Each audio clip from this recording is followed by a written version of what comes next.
general elections. And what does this mean for the people of northeastern region? Clearly, it's been said they've been marginalized for a really long time. Now, this event being held in Wajir County, of course, representing the other counties in northeastern region, what does this mean for them? Does this mean a shift? Of course, Mumbi, it does. It means that that the government is very keen now to be able to expand what we call inclusion, and particularly insofar as government programs and performance is concerned. And politics aside of it, of course, there are lots of other issues that come to the fore. And looking at, for example, the theme that has been picked by the government, which is education, skills, and yes, of course, the future. I almost said talent. It really brings closer home some of the challenges that this region has had to go through.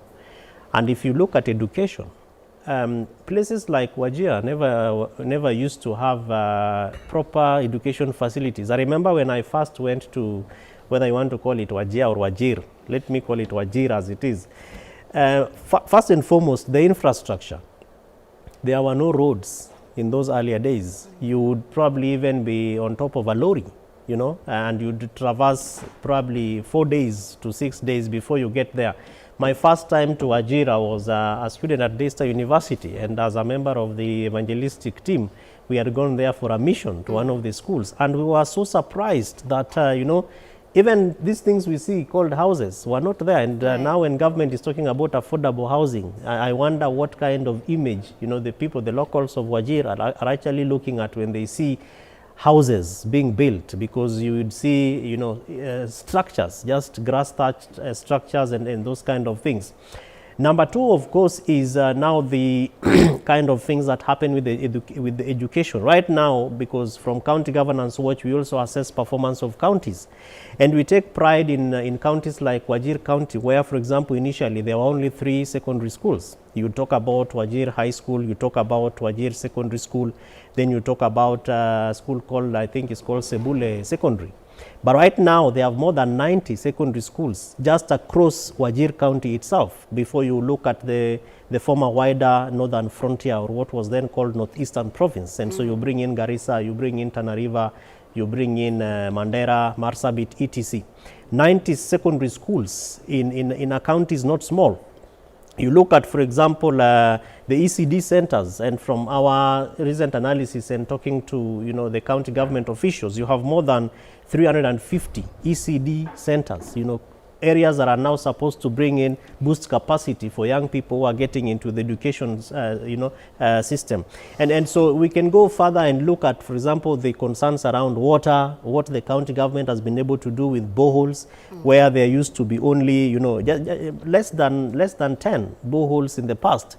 Post-devolution, you are talking about more than 82 boreholes that have been done by the county government. You are talking about, you know, an investment that really is so historic. So looking at what the national government, through President William Ruto and his people are doing in Wajir County, I think is quite transformational. It is something that we will continue to talk about, particularly for us who are in devolution, when you look at what we call Schedule 4. Because there are functions that are supposed to be done by the national government and those that are supposed to be done by the county government. And so an example is a stadium that has been put up within 2 months, and you have a full-fledged stadium that can host more than 10,000 people. Mumbi, that is such an investment that sometimes you want to begin to ask yourself, if you were to put, how much would you put together to be able to give to a county government to bring in such transformation. Okay. And so in finishing that, therefore, is to also look at Kimani, and I have to congratulate him for his Swahili. I'm extremely impressed. Brilliant. Sababu unamwongelesha hapa na lugha ya Kingongo, Kiingereza, yeye anajibu na lugha ya Swahili. Right. He's telling us about 4 billion shillings. You know, this is money that if you were to ask Wajir County government, how much have you received since 2013? Within 2 to 3 months, the national government has put in only 4 billion. And look at the kind of transformation. So it therefore means that if we can be able to, you know, enhance the capacity of our counties, especially counties that belong to the former northeastern Kenya, the frontier counties, then it means that a lot can be done. But therefore, politically speaking, I believe that the president would be seeking to harvest some votes, especially because Jackson also says that President William Ruto has largely invested in former northeastern province now to be able to capture some votes.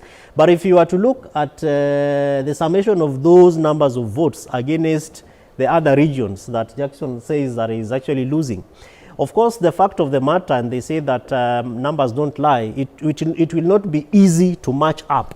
If you say, for example, Mount Kenya and the total number of registered voters, you go to Nyanza, Western, you go to Western, you go to all these other areas, whatever investment you put in northeastern Kenya might not necessarily add up. But of course, the president is keen to look at the last mile, so that that one vote that is probably losing in Mount Kenya or in Coast or in any other part of the country then is used to be matched up. So politically speaking, we'll be looking forward to seeing how he's able to reap from the kind of investment that the government is putting in place, particularly from what we have also seen in terms of the transformation. But I also know that the people around Wajir are also happy, because if you have the total sum of national government officials, spending there for more than 2 months, you have the KDF, you have all these National Police Service personnel, you have the entire battalion that is going to be so presently, entertaining us today, people spending there and, buying food and buying water and probably buying peremende, etc.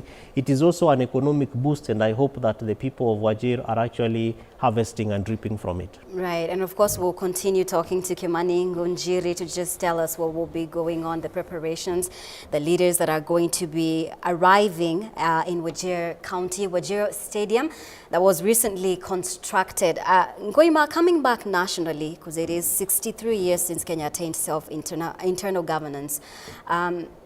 Where are we as a country? Are we where we're supposed to be? Looking at how far we've come, and more focusing on President William Ruto's regime. I think, is it 62 or 63? 63, yes. 63 years after independence, 62 years after Madaraka. Yes. It's a mixed story of successes, hits and misses. Because we are not where we are at independence. At independence, we had a 3-star literacy level of about 20%. But as of now, we are at 83%. That's data available. However, it's good to, Kenya lives in, as part of a global community. By 1963, Kenya was at par with South Korea. Today, South Korea and Malaysia. Malaysia today has a GDP, a per capita income, of $30,000 per Malaysian or per person, while Kenya we are $2,000. What does that tell you? It tells you that we are way, way, way below where we are supposed to be. And what did they do differently? Perhaps they invested more in education. Perhaps they concentrated and listened to their people. If you look at our country here, we put politicians and politics at the center stage. And everything we do as a country is for political expediency. We hardly put the people first. We hardly put the nation first. 62 years after independence, we are talking about people of Wajir celebrating a stadium. 62 years after independence, they are still grappling with basic education. The available data that has just been released in this country is that students in grade 4 cannot read grade 2 books. Right. That's so serious. That tells you that as a country we are doing so poorly. We are talking about basic things in this country. We are talking about basic security. We are talking about building quarantine facility that are being funded by foreigners. Of course, if you look at what they are giving us is tokenism, and therefore we are still a nation that appreciates token. We are a country that is not serious. If you look at President William Ruto right now, he's not developing Northeastern, he's playing politics. And this is what has characterized Kenya all this time. If you look at the leaders who have been elected in Northeastern region that we are saying is poor, the amount of money they receive is not commensurate with the facilities you see on the ground. And we cannot have a situation whereby, like my friend talks about devolution. Devolution is still a political is still a political unit doing politics as opposed to being a development unit doing development. And the national government, whenever the national government moves in to Northeastern, once again, instead of going to Northeastern to assist in development, refocus its attention on developing the nation as a whole, they are going there to play politics once again. If you look at the Raja part of Northeastern, the northern lift, the upper lift, like Turkana, Wajir, Mandela, Garissa, there should be very serious investment in exploration to see what kind of minerals we're able to get from there, whether there is sufficient deposit of oil and other things, gas and other things. But what we see is votes. What we see is the forthcoming general election. What we see is, can President William Ruto get what is lost in other parts of this country? And therefore, as a nation, our priorities are completely off. They have been off for a long time. Our priorities are upside down. And as a country, we are in a sorry state. And I don't think the 62 years of our independence have been properly accounted for by the nation. Our healthcare system is still struggling. We train doctors, but they have no health facilities to use. Currently, our statistics is that we have one doctor serving 5,000 patients. One doctor to 5,000 patients. But for cheaper paid people like police officers, we have one police officer for 450 people. The statistics means we need not to triple, but to multiply the number of doctors we have in this country by more than 10. But we are still struggling with the training of medical doctors in this country. Our universities, Kenyatta University, one of the largest universities, Moi University, Nairobi University, the three largest universities are insolvent. And here we are, priding ourselves in that we have moved into Northeastern and built a stadium in a record 3 years. Isn't that something, Kevin? Here we are saying the funding of State House is 17 billion per year. Nairobi University is insolvent because they need 9 billion. Can the president even sacrifice half of that to bail out Jomo Kenyatta University, bail out University of Nairobi, and bail out Moi University? Our priorities are completely upside down. Right. Kevin, there are people who've compared President William Ruto's regime to the late Daniel Moi's regime, how he used to rule, launching all these projects that are not really tangible to Mwananchi. And of course, there is the issue that Ngoima brought out that the government is not listening to the people. When it comes to healthcare, when it comes to education, manufacturing, everything seems to be crumbling. So what is the problem? Mumbi, the problem that really comes to the fore, in my view, are two things. And Jackson is right to indicate that we must listen to the people. You see, development like it used to happen during rather pre-Constitution of Kenya 2010 is totally different. Right. Because that is when the president used to be the de facto, conservator of the budget, development programs, who is supposed to be in what cabinet, who is supposed to do what, etc. Those things, upon and as at the time when Kenyans promulgated the Constitution of Kenya 2010, they were totally changed. I remember that this constitution begins by giving power, and it says all sovereign, everything, all of it is in the hands of the people. And it is upon them to exercise it in the manner that they want, either directly or indirectly. So you who wants to be the person to decide for people when to build up a stadium, when to put up a kiosk, when to put up a market, when to put up a water dip, those things were totally crumbled by the Constitution. So that is the first thing. The constitutional infrastructure of Kenya has totally created a departure between the former president and the current president. I know that there could be semblances, especially because of the manner in which the second thing therefore happens, which is the exercise of that power. That, for example, you still expect that governors would be rushing to State House to go and listen to the president decide for them when the monies will be sent to counties, etc. Mumbi, those things should not happen like that. And it is because we still imagine that Kenya, of course, our political infrastructure is also totally different, because yes, we say that we are 48 governments, and that these governments, if you look at Article 6 of the Constitution, that they are independent but interdependent. They are independent but dependent on each other. But you still look at how decisions are still being made, that you have a governor in a county who, even upon, as at the time when citizens have decided through what we call the County Integrated Development Plan, that this is what we want to do, and the county assembly has decided to appropriate the resources, we still have powers that want to change how those priorities have been set up. Now, that is part of the challenge which we have with the kind of comparison that we see happening. And it's largely because we have still prided too much power in the presidency. Of course, Kenya is a pure presidential system, but we should have probably worked towards what is called a parliamentary system, where you have this leader who you ultimately exercise the power, you vote for your members of parliament, then within them they go and agree on who becomes a president, who is also voted for. But if you look at our constitutional infrastructure and the electoral kind of template that we have, is one where you are given 6 ballots and you can choose to vote for an MCA and take back to Ngoima, who is the presiding clerk of IEBC, the remaining 5, and you tell him, I don't feel like I want to. But what do you do with those other 5 ballots? Is a question that really still begs. But that is happening because people still do not feel the power of all these offices that we have, and especially because this power that we are calling constitutional citizen sovereign power is still vested in the presidency.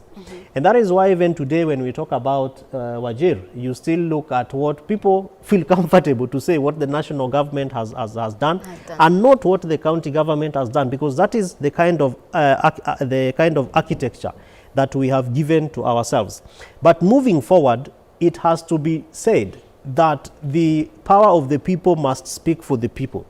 So that, Mumbi, when you say that abductions have taken place and you have identified an agency, an institution, or an officer who is suspected to have abducted these people, we don't want to ascribe abductions that used to happen, for example, those extrajudicial killings of the earlier days with President Ruto's government today, because so many things have changed. But these things are still, most Kenyans still imagine that they are happening because the institutions of governance that are supposed to do the works that the people have given to them are not executing those responsibilities in the manner that the people expect. So you have the IG who still wants to listen to the president's phone call and wait for, certain statements to be made. You have IPOA that also is supposed to be independent and work on the behest and at the interest of the people, still waiting to listen to so and so. You have EACC that has the power to arrest and to execute and to do all these things, still waiting for phone calls to be made. The people do not feel that power, and that is why, in my view, in as much as we have a very progressive constitution in 2026 today, we still imagine that President William Ruto can be compared with President Daniel Toroitich Arap Moi, may God rest his soul in peace. But that is purely because of the manner in which we have, given ourselves room and the kind of infrastructure that the people have given themselves. But there is going to be a day when Kenya will be governed in the same manner as we see South Africa being governed, where you have a president who is voted for by a political party called ANC. And that when you mess up and that the people... How long will that take? Very soon, maybe post 2032. Beyond this, when we have the Gen Zs and the very instrumental millennials like you and I and a few of us taking over, I'm sure that Kenya is going to change. Do you see that happening anytime soon? No, I don't. I am a bit pessimistic. I'm a bit pessimistic going by the trends in this country. I remember in 1963 when we got our independence, we said that our priority area was to eradicate ignorance, disease, and poverty. If you look at this stadium right now, because this is now the biggest assembly of Kenyans that we have in the country today, would you say that we've gotten ignorance of either ignorance, disease, or poverty? Now, the biggest problem that we have in this country, like he rightly puts it, that the 2010 Constitution was actually a document that we Kenyans gave ourselves because it really tried to address the issues that we have had since 1963. For example, we had everything concentrated on the presidency. We had the judiciary at the whims of the president, we had the security, we had everything concentrated in the presidency, including loop-sided development. Development was supposed to be managed by the government and the president. But when we gave ourselves this constitution, we were trying to devolve power to various units, devolve power to various people, and arrogate power to ourselves as citizens. But how many years after the promulgation of the constitution? We are still not doing well.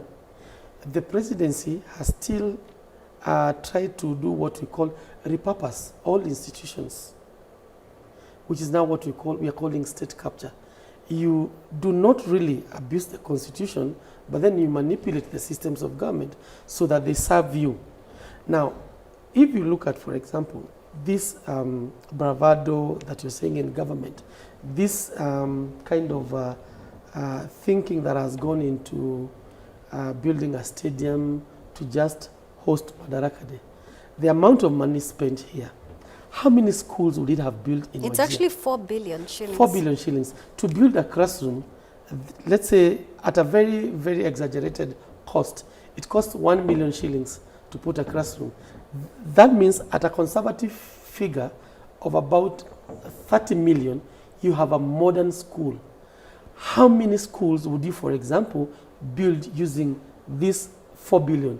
And yet, it is possible for a school playing ground to host these celebrations. So I would be very excited if, for example, I'm told William Ruto and his government has put up 10 schools in Wajir, and in those 10 schools, we shall be holding the Madaraka celebration in the fields of one of the schools. Now, that is an infrastructure that would help the people of Wajir alleviate ignorance, perhaps even disease, and even in the future, eradicate poverty. But now this is a white elephant that after this celebration will go to waste. We have built Talanta Stadium at a cost of, aggregated cost will be 115 billion. And yet we have our Kasarani here in complete disuse. And as Anyawa Stadium waiting for Jamhuri Day celebrations to be held there. I mean, there is very little to say about this country that is positive. We have a nation where the Kenyans know what is supposed to be done, but the government is not willing to do what is supposed to be done. Right.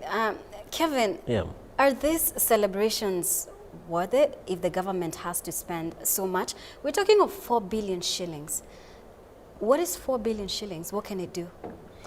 4 billion shillings at the top of my head can give you 10 level 4 unit hospitals across half of the counties. You said how many? Around 10 across half of the counties. So that's about 240 level 4 hospitals. 4 billion shillings at the top of my head, as he says, can give you around 30 full-fledged schools. 30 across the country. Modern. Right? Yeah, modern schools.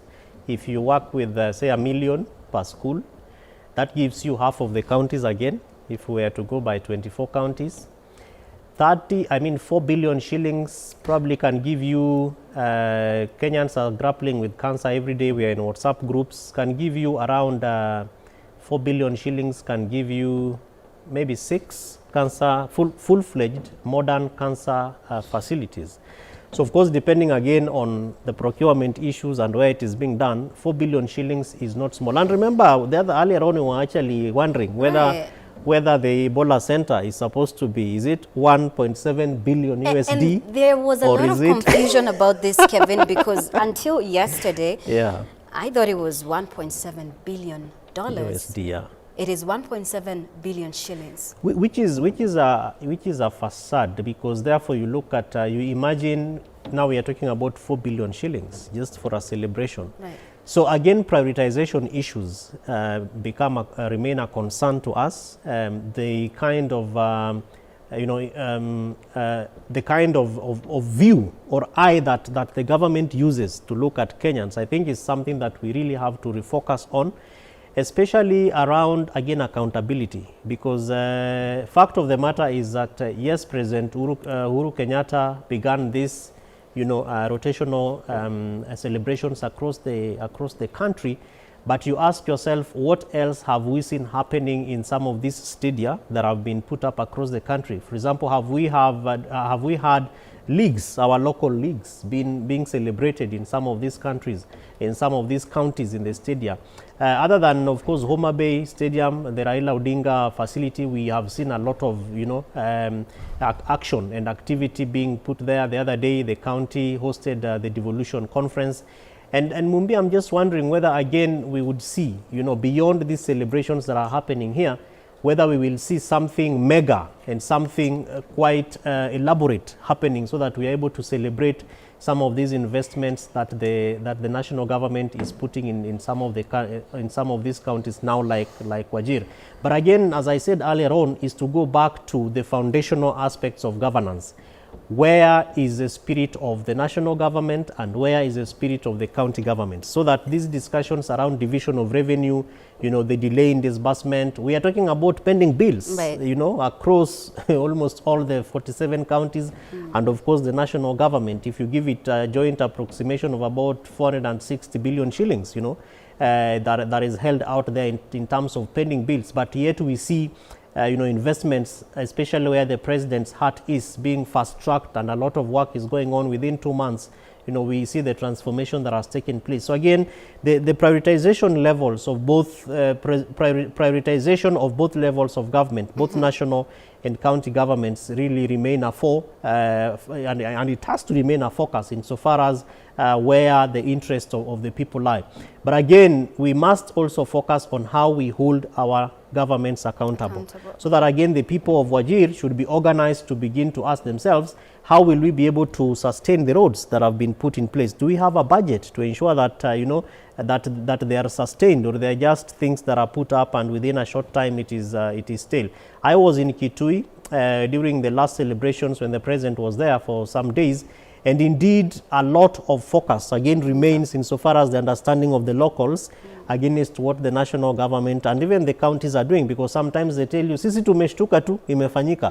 How do we involve the people so that we are able to connect the stadium to the roads, to the local issues? How many health facilities, for example, have been put in place?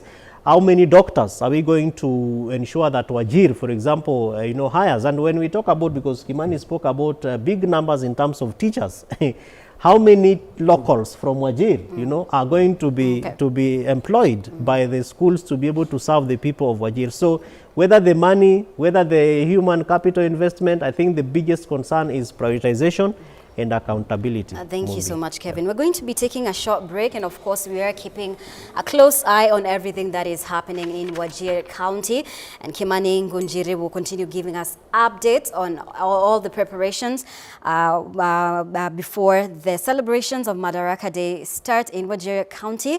Keep staying here with us on Kameme TV as well as on K24. We'll be back in just a minute.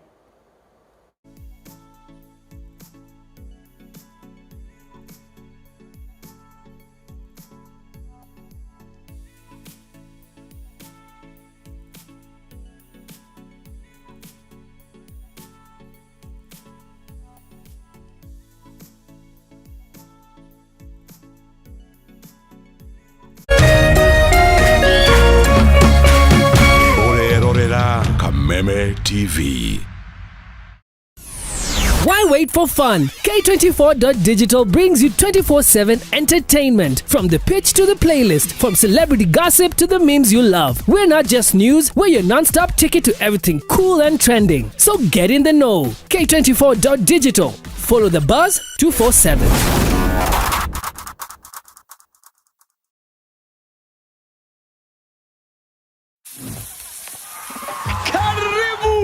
Leo pork ni poa kuliko mpoa wako na haiko ghost. Hii iko na protein safi. Unaanza na 4-pack, unaamka na 8. Hii imeenda. Pork iko na selenium, inalinda immunity kama bouncer.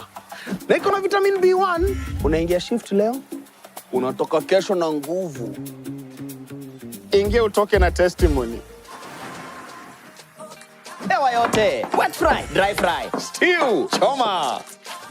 Fuel ni pork. Focus ni pork. Boost ni pork. Pork power. Pork safi. Life safi. Wananiita Professor Power. Ukisikiza wengine utachanganyikiwa. Jipatie power na Farmers Choice Pork inayopatikana kwa stockist, butchery au supermarket kote nchini. Farmers Choice Pork ni pork safi, life safi. Millennials, mko tayari?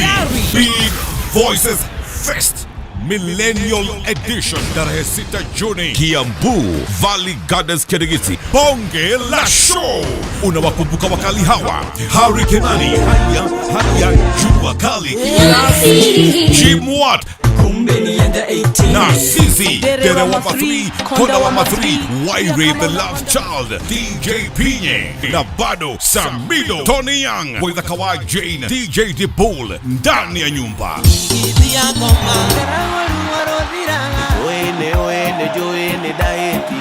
Pata tiketi yako kupitia *672 *67#. Alibud 2,000, advance 2,500, group of 6 10,500, grand VIP 6,000. Powered by Media Max Waves.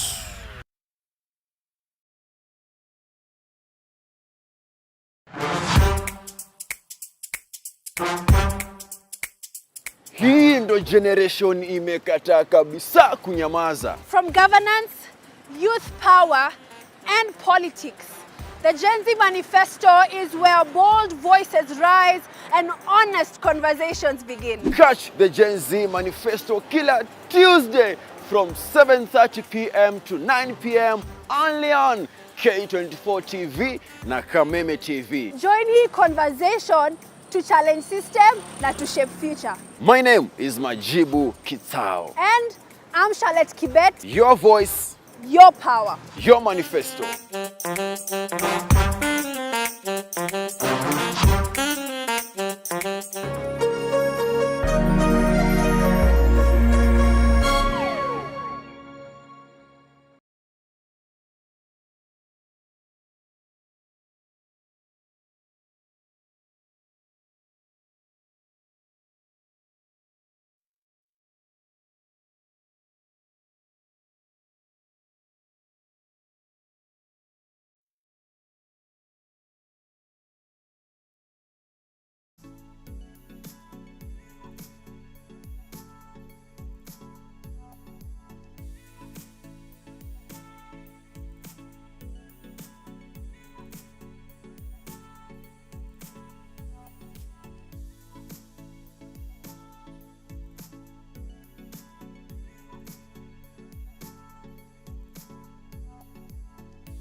Thank you so much for staying here with us on K24 and Kameme TV. We continue to update you on everything that is going on.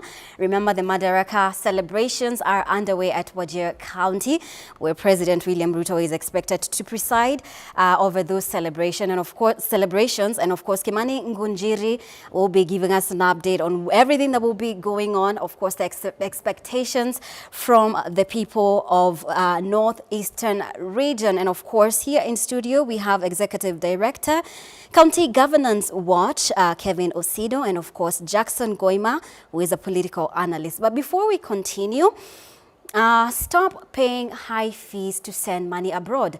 With SendWave Wallet, you can send USDC digital dollars pegged 1:1 to the US dollar fast and fee-free to family and friends in Uganda and over 111 countries. No transfer charges, no hidden costs, just fast, secure wallet-to-wallet transfers whenever you need them. Funding your wallet is simple through M-Pesa, and recipients can withdraw in local currency easily, whether you're supporting your family emergency transfers, paying school fees, or daily expenses. Sendwave Wallet makes cross-border payments easier and affordable. Download the Sendwave app today and use promo code K24. First-time users get a $5 reward after funding their wallet with at least $10. Sendwave Wallet, money without borders. Thank you so much for staying here with us on K24 and Kameme TV. We continue with this very interesting discussion where we continue to monitor everything that is going on in Wajir County, where the Madaraka Day celebrations are underway. And of course, remember, the celebrations are going to be going on in the 47 counties, but a keen focus in Wajir County. This is the first time that the Madaraka celebrations are being held in the northeastern region. Quite a big deal for Wajir, Turkana, and Mandera, of course. And we did say earlier that these, the preparations that went into this were around 4 billion shillings. And of course, Kevin and Goima had something to say about that. Let's come to you, Goima. I don't know who had the last say before we went for a break. I just want to make sure I give you an equal opportunity. Goima, let's come to you. What entails of public participation when it comes to development? That is a big deal because you find that the government has gone to Wajir, constructed a stadium. That's not necessarily what they need. You've talked about, building of classrooms, healthcare, and other various issues. So what entails of public participation when it comes to development in counties? Thank you very much. Public participation, as enshrined in our constitution, is not favor from the government. Public participation is something the people of Kenya consciously put in the constitution because increasingly the government has engaged in what I would call policy administrative errors that are not people-centered. And you could see a situation whereby the people have different priorities and the government has different priorities. So what we did in our new constitution is that we made the people the center stage. And if you go to the constitution, you find that we actually ensured that the budget is no longer in the hands of government alone. And therefore it starts with parliament and then goes to the people and then now the executive. So that the people can fully interrogate it. The finance bill that of 2024, I think, which was the most contentious finance bill, was about public participation. When we had the Gen Z, the young people come and say, we have read this budget, finance bill, line by line, and we disagree with all its provisions, or a majority of its provision. Therein now, this was the first time that now we had proper public participation in government policy and finance arrangement. So our constitution gives the people the right to interrogate, inquire, and participate fully in the decision making, not only at the county level, but also at the national level. But increasingly, we have county governors and a county assembly that thinks these are just some wordings in the constitution, and that is not a serious thing. So what they do is they just publish financial policies and finance bills, and then put some small adverts somewhere in the newspaper, and then get some of their friends to send memorandums, some prepared by themselves and given to Jackson to just send on a certain email, and then others, they do some lunch and assemble people in a county hall. They are given tea, mandazi, and tokens, and then they say public participation is done. It's done. But what is the consequence of that? The consequence of that is that 62 years after independence, at independence we said our problem was poverty, ignorance, and disease. 62 years, our problem is huge debts, corruption, and state terror. Because it's all about the government behavior against its own people. It has nothing to do with any policy decision. 80% of the problems that are facing Kenyans today are either administrative or policy errors. And therefore, the government will want to bring you a very complex solution to this. They will say, we need a referendum, we need to amend the constitution, we need to do this, so that they can run away from simple solutions. The people of Kenya are quite intelligent, as seen during the Gen Z demonstration. These people were coming and analyzing the finance bill line by line. We know what our problem is. Suppose the government went into Wajir, put up a desk in Wajir, someplace in Wajir, and invited the people of Wajir to say what their problems are. Within maybe 8 hours, they would have found what the problems of the people of Wajir, immediate problems are. Perhaps it's education, perhaps it's healthcare, perhaps it's security. If it is security, for example, they would have been able to say that in this county that spans this number of square kilometers, would put how many police stations, a military base or whatever they need to put, how many health institutions can we put, how many schools can we put, and then perhaps at the same cost of 4 billion, that would have sorted their problems. And then decide in the scorching sun where the people of Wajir live and the way they live, we are going to hold Madaraka Day celebrations. It is not a must that these celebrations are held in a fancy, well-loaned, artificial turf, stadium. It doesn't have to be that way. Provided we address the long-term needs of the people of Wajir and spend the same amount of money, that would have been the logical thing that the government should have done. So public participation, in essence, is not a mere tokenism that was accidentally mentioned somewhere in the 2010 Constitution. It is a completely new imperative. It is mandatory. It is real.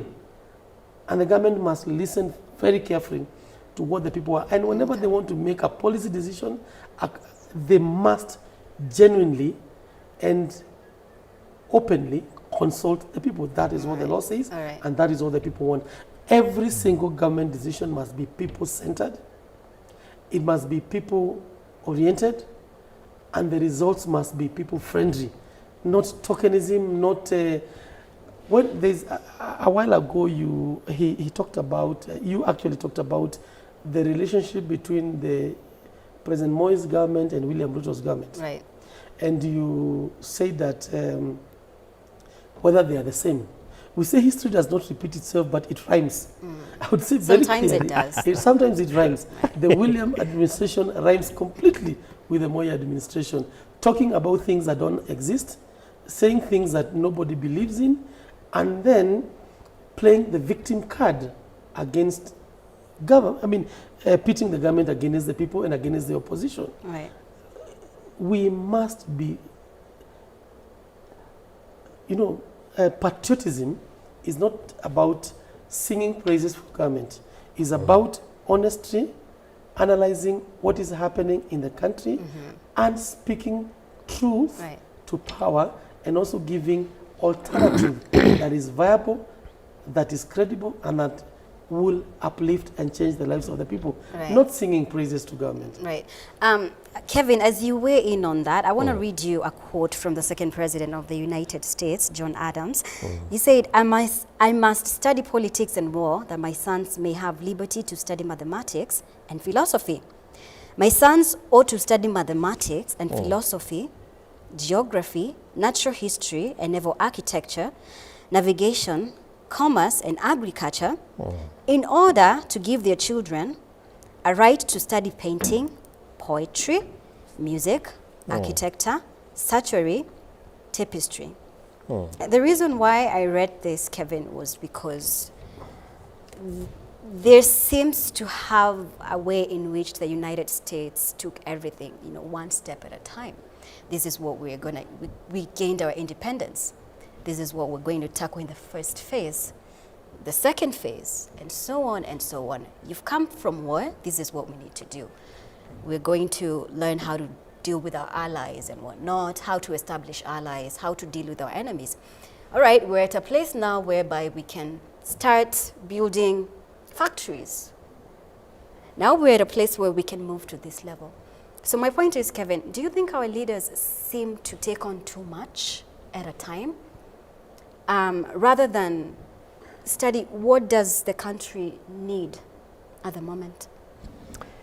Very, very good question, and quite an elaborate and contextual historical quotation from the United States, Mumbi. And remember that when you talk about the United States of America, there's a reason why it is called United States. So there are 50 plus states, people coming together, and their backgrounds, their experiences are totally different. But look at how they govern themselves. That even these states, they don't care what President Trump does in Washington. You have a governor in Illinois. Right. Deal with your issues there. We do not care how much money you want from the national government where President Trump is seated, what the Senate does. Let the Senate of Georgia deal with issues that affect the people there. And that really is a foundational strength of what is called the United States of America. They took time to understand their future by starting from a foundation. So this foundation gave them an opportunity to build a very strong, stable framework. Therefore, that many years down the line, over 200 years, today when we talk about 2026, I almost said 2062, 2026, you can actually see that we are quoting John Adams, the second president of the United States of America, having put up a very strong, stable foundation. That is really what leadership is supposed to do, that you think about the future generations and not the future election. In our country here, and majorly in most African countries, our leaders think about the next election. So you want to put up infrastructure, you want to put up people in employment, and everything you are thinking about is the election. It is not about the next generation. You are talking about art, you are talking about sports, you are talking about all these things. And therefore, the foundational fathers of the United States of America thought about the expressive manner in which many years down the line, American children will begin to imagine their future by actually doing what they're supposed to do. And that is why when you talk about art, you talk about music, these expressive aspects, even as Kenya today is talking about education, skills, and the future. We are not focusing on that future. We are only doing it for political expediency. Right. It is not because we think that we are going to create very strong men and women in Wajir today, that many years down the line will be saying, President William Ruto came here and because of him, my father got a job as a teacher and he took me to school. I was able to study and, I gave birth to a child who became a doctor who was able to respond to the serious health challenges that our mothers and young girls in Wajir are going through, particularly around sanitary pads, etc. That is not the essence of what we are seeing happening today in Wajir. It is about the next election. And you see earlier on in the first segment of the program, we were talking about the number of votes, that we are seeking to get in Coast, in Nyanza, in Northeastern, etc. It is not about the number of lives that we are influencing. It is not about the number of families that we are seeking to change. It is not about the number of employment opportunities that we want to connect because of the roads that are being put up in Wajir. It is because we want to ask ourselves, so in 2027, the second Tuesday of August, how many people will vote for us because we put up a stadium? It is not because, as we talk about sports, we are putting it for our young men and women who can go and play soccer in Wajir. It is not because over the weekend Gor Mahia became a Premier League title and that we can ferry them to go to Wajir. It is not because we are looking at local talent, Mumbi. It is largely because we are looking at the political face, which in my view really cements the biggest concern that we grapple with as a country, which is leadership. That leaders must be able to not only listen to the people, but to also feed into what the people feel. Because if you do it that way, there is no reason why you have to be even present. The president can actually address the nation on AI, these screens. Right. Many hundreds of millions of people are watching us this morning, but they are not here. They are just tuning in and they are listening to a conversation.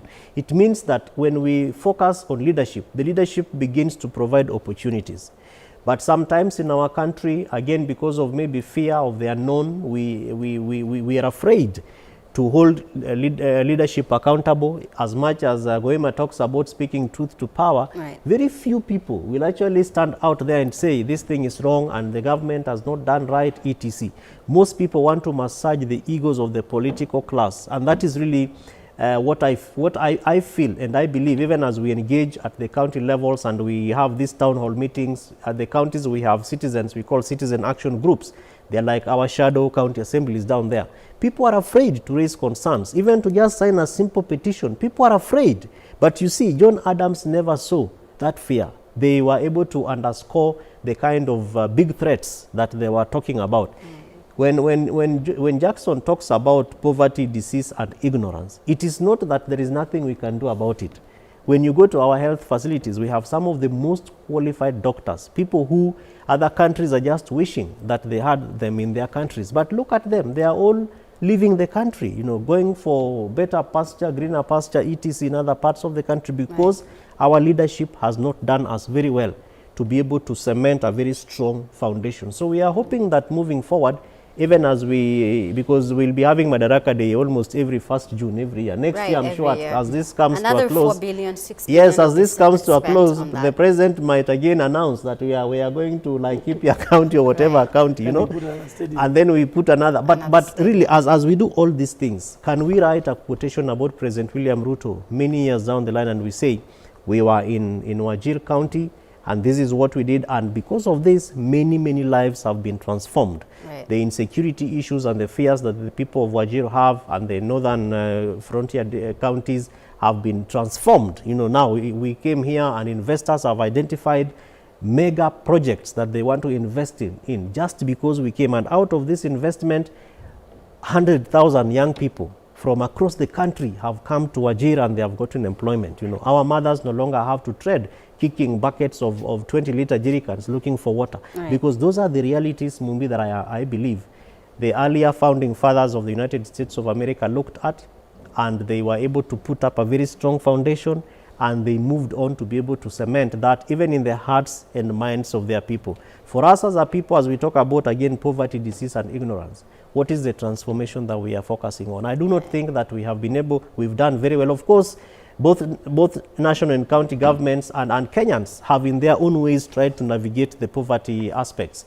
Have we done very well to be able to deal with the disease? We just spoke about Ebola a few minutes ago. Have we done very well to deal with ignorance in our education facilities? We are talking about a school having gone into a fire, having struck in a school, and 16 kids, despite having policies, standard measures, safeguards, clear mechanisms of how a school is supposed to be protected and run. But 2026, 16 years after promulgation of a new constitution, we're still losing 16 lives. It is unfortunate. It is a sad thing. Ngoima, a lot of prevailing issues, of course, and Kevin has just mentioned the tragic fire at Utumishi Academy. That's one of the issues. 16 young girls lost their lives. And we have, of course, the question to do with setting up the quarantine center in Laikipia County. There is the looming finance bill. There's so many issues that Kenya is grappling with right now. And the biggest issue is, will President William Ruto address any of this, or will he continue to make more promises? I mean, I'm talking about his address today. Yes. I do not have so much positive to report about when I listen to President William Ruto's speeches. And really his speechwriter, I don't think his speechwriter consults him while writing his speeches, or whether there is thinking that goes into his speeches. Because I've studied William Ruto, and I think William Ruto has like 3 personalities. You've studied him? Yes. Whenever William Ruto is addressing the nation, he's not addressing Kenyans. In what he calls the State of the Nation address, or when he does the national address like he's going to do in his written speech, it is normally a speech of posturing to some other person other than Kenyans. Because the things he says in those policy pronouncements and those State of the Nation addresses, those written speeches, they are meant for the Western world to know that he's doing well and trying to posture. But when he now goes and switches on to Kiswahili, he now speaks to us ignorant Kenyans and he now raw politics. He does low politics. So I don't expect him to do much. Remember when the fire happened in Utumishi Academy. Girls Academy? Right. It is the same day that the nation was seeing the theatrics of the National Prayer Breakfast. Yes. And I say theatrics because not one speaker paused to talk about the fire. Not one. And in fact, all TV stations were screen splitting. Yes. So that we can see the struggles in the school, parents almost collapsing, students hurting, and then we have some other people enjoying state largesse in the name of national prayers. Zero empathy, zero sympathy, no feelings. In fact, at the end of it, I think it was close to the photo session, the president lightly talked about it, but he missed the name of the school. That's terrible. That's terrible. Then you now sit here and expect that there's something sound that is going to come out of his speech. Right. He's going to talk about the very long roads, touching Shamata, where the same story. He's going to talk about it. That's what we expect. He's going to talk about the opposition has no agenda. He's going to talk about we have employed teachers. He's going to talk about we've built this stadium. He's going to talk about the people of Wajir. In the same casual... Do you think he's going to talk about and defend maybe the collaboration between the U.S. government He will certainly do that and because Kenya on the Ebola quarantine center? He will speak about it. He will justify it. He will talk about the detractors. He will tell us when this contract was possibly signed, it was done by previous administration. You saw us querying about fuel, and we are told, why didn't Matatu's people go on strike during the Kenyatta administration, and they are striking now? It is because William Ruto is the president, and most Matatus are owned by people from Mount Kenya region. And remember, by the way, to be fair to President Uhuru Kenyatta, the price of petrol, and we were drivers in this country, operated between 95 shillings and 105 shillings for about 9 years. And only after there was a global crisis, oil crisis, where I think the highest cost of fuel per barrel was ever witnessed. Even now, during this war and the blocking of the Strait of Hormuz, we still haven't gotten to where the crude price, oil prices were when we went to 140. We are still lower. But now see what is happening in this country. Now, you made a very good quotation of President John Adams. What he was actually trying to do, in not so many words, he was trying to speak about the American dream, right, which is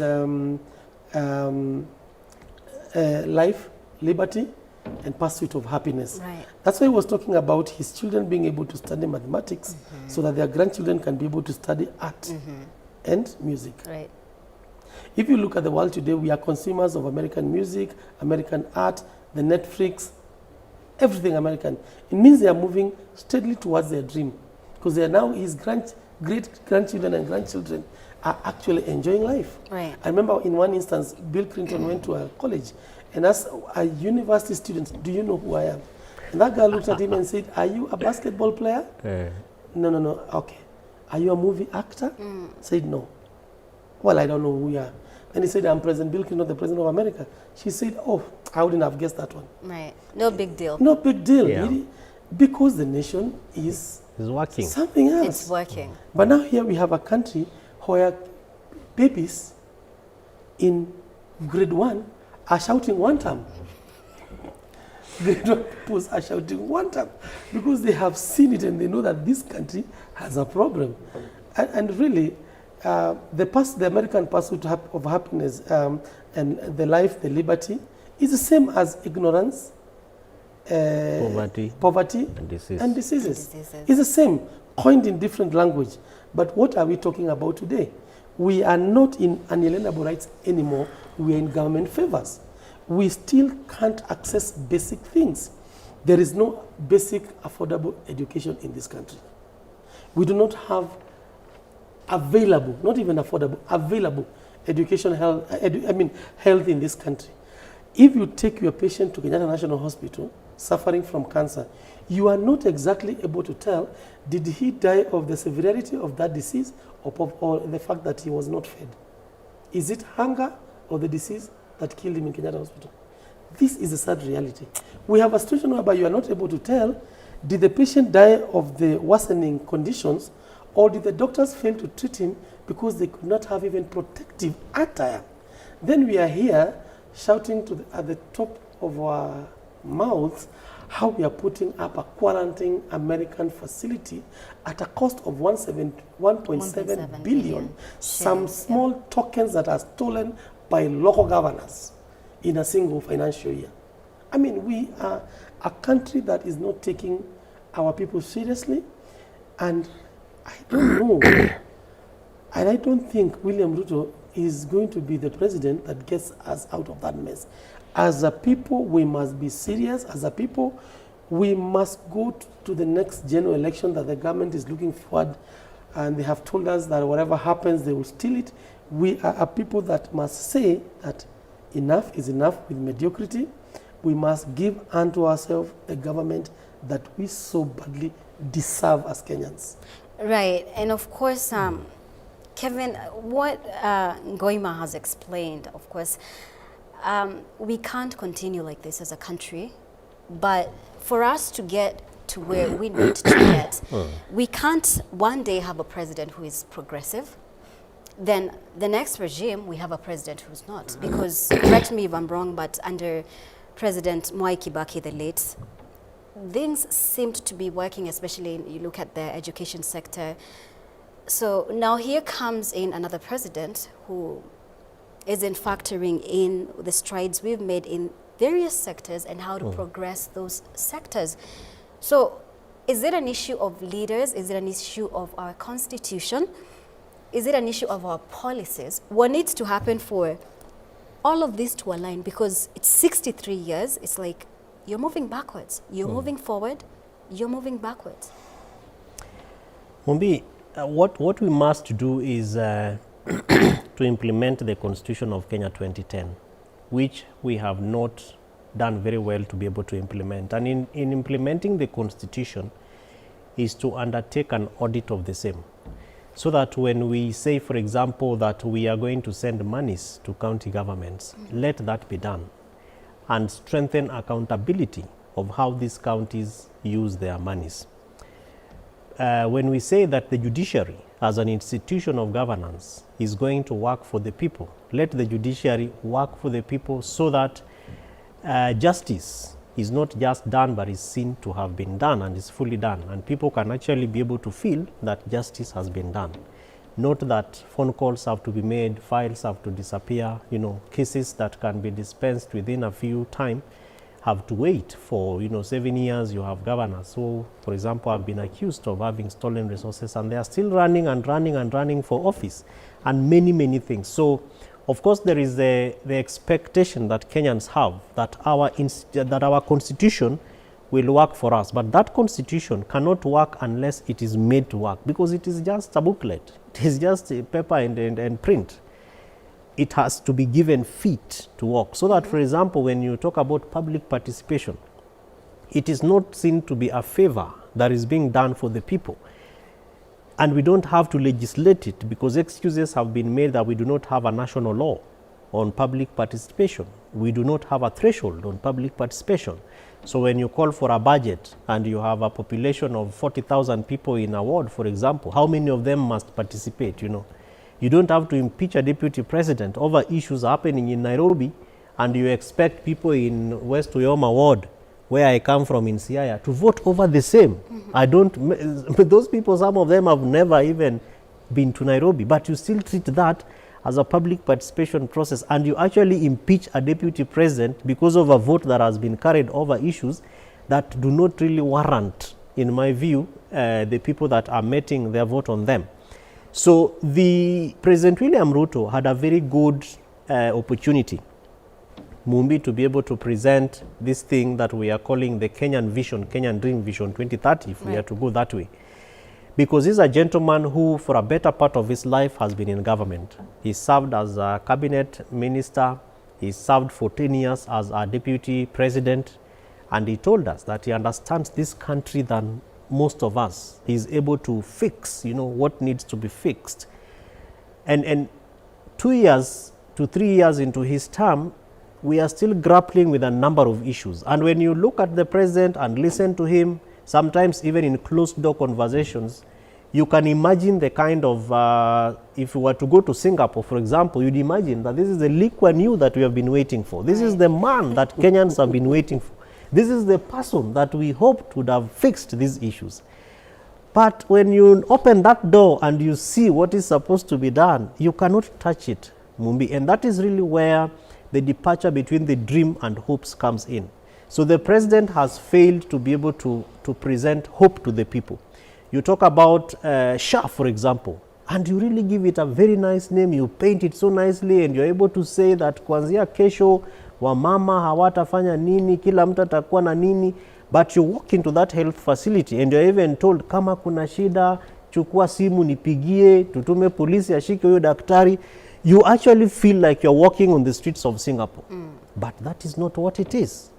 You walk into some of this, even today the president is going to be speaking to us, and as Ngoima said earlier on, when he speaks you can actually touch what he's saying, that Kenya is going to be better than what we are today. But immediately after we have closed and we go back home after Madaraka Day, now you sit and you start asking, by the way, what were we listening to? Because the president has an opportunity. Kenyans have suffered. We have gone through serious difficulties.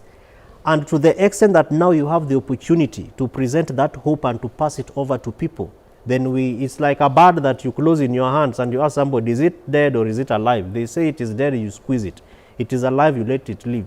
And that is what I think that is the hope that Kenyans are looking for, which they are not seeing.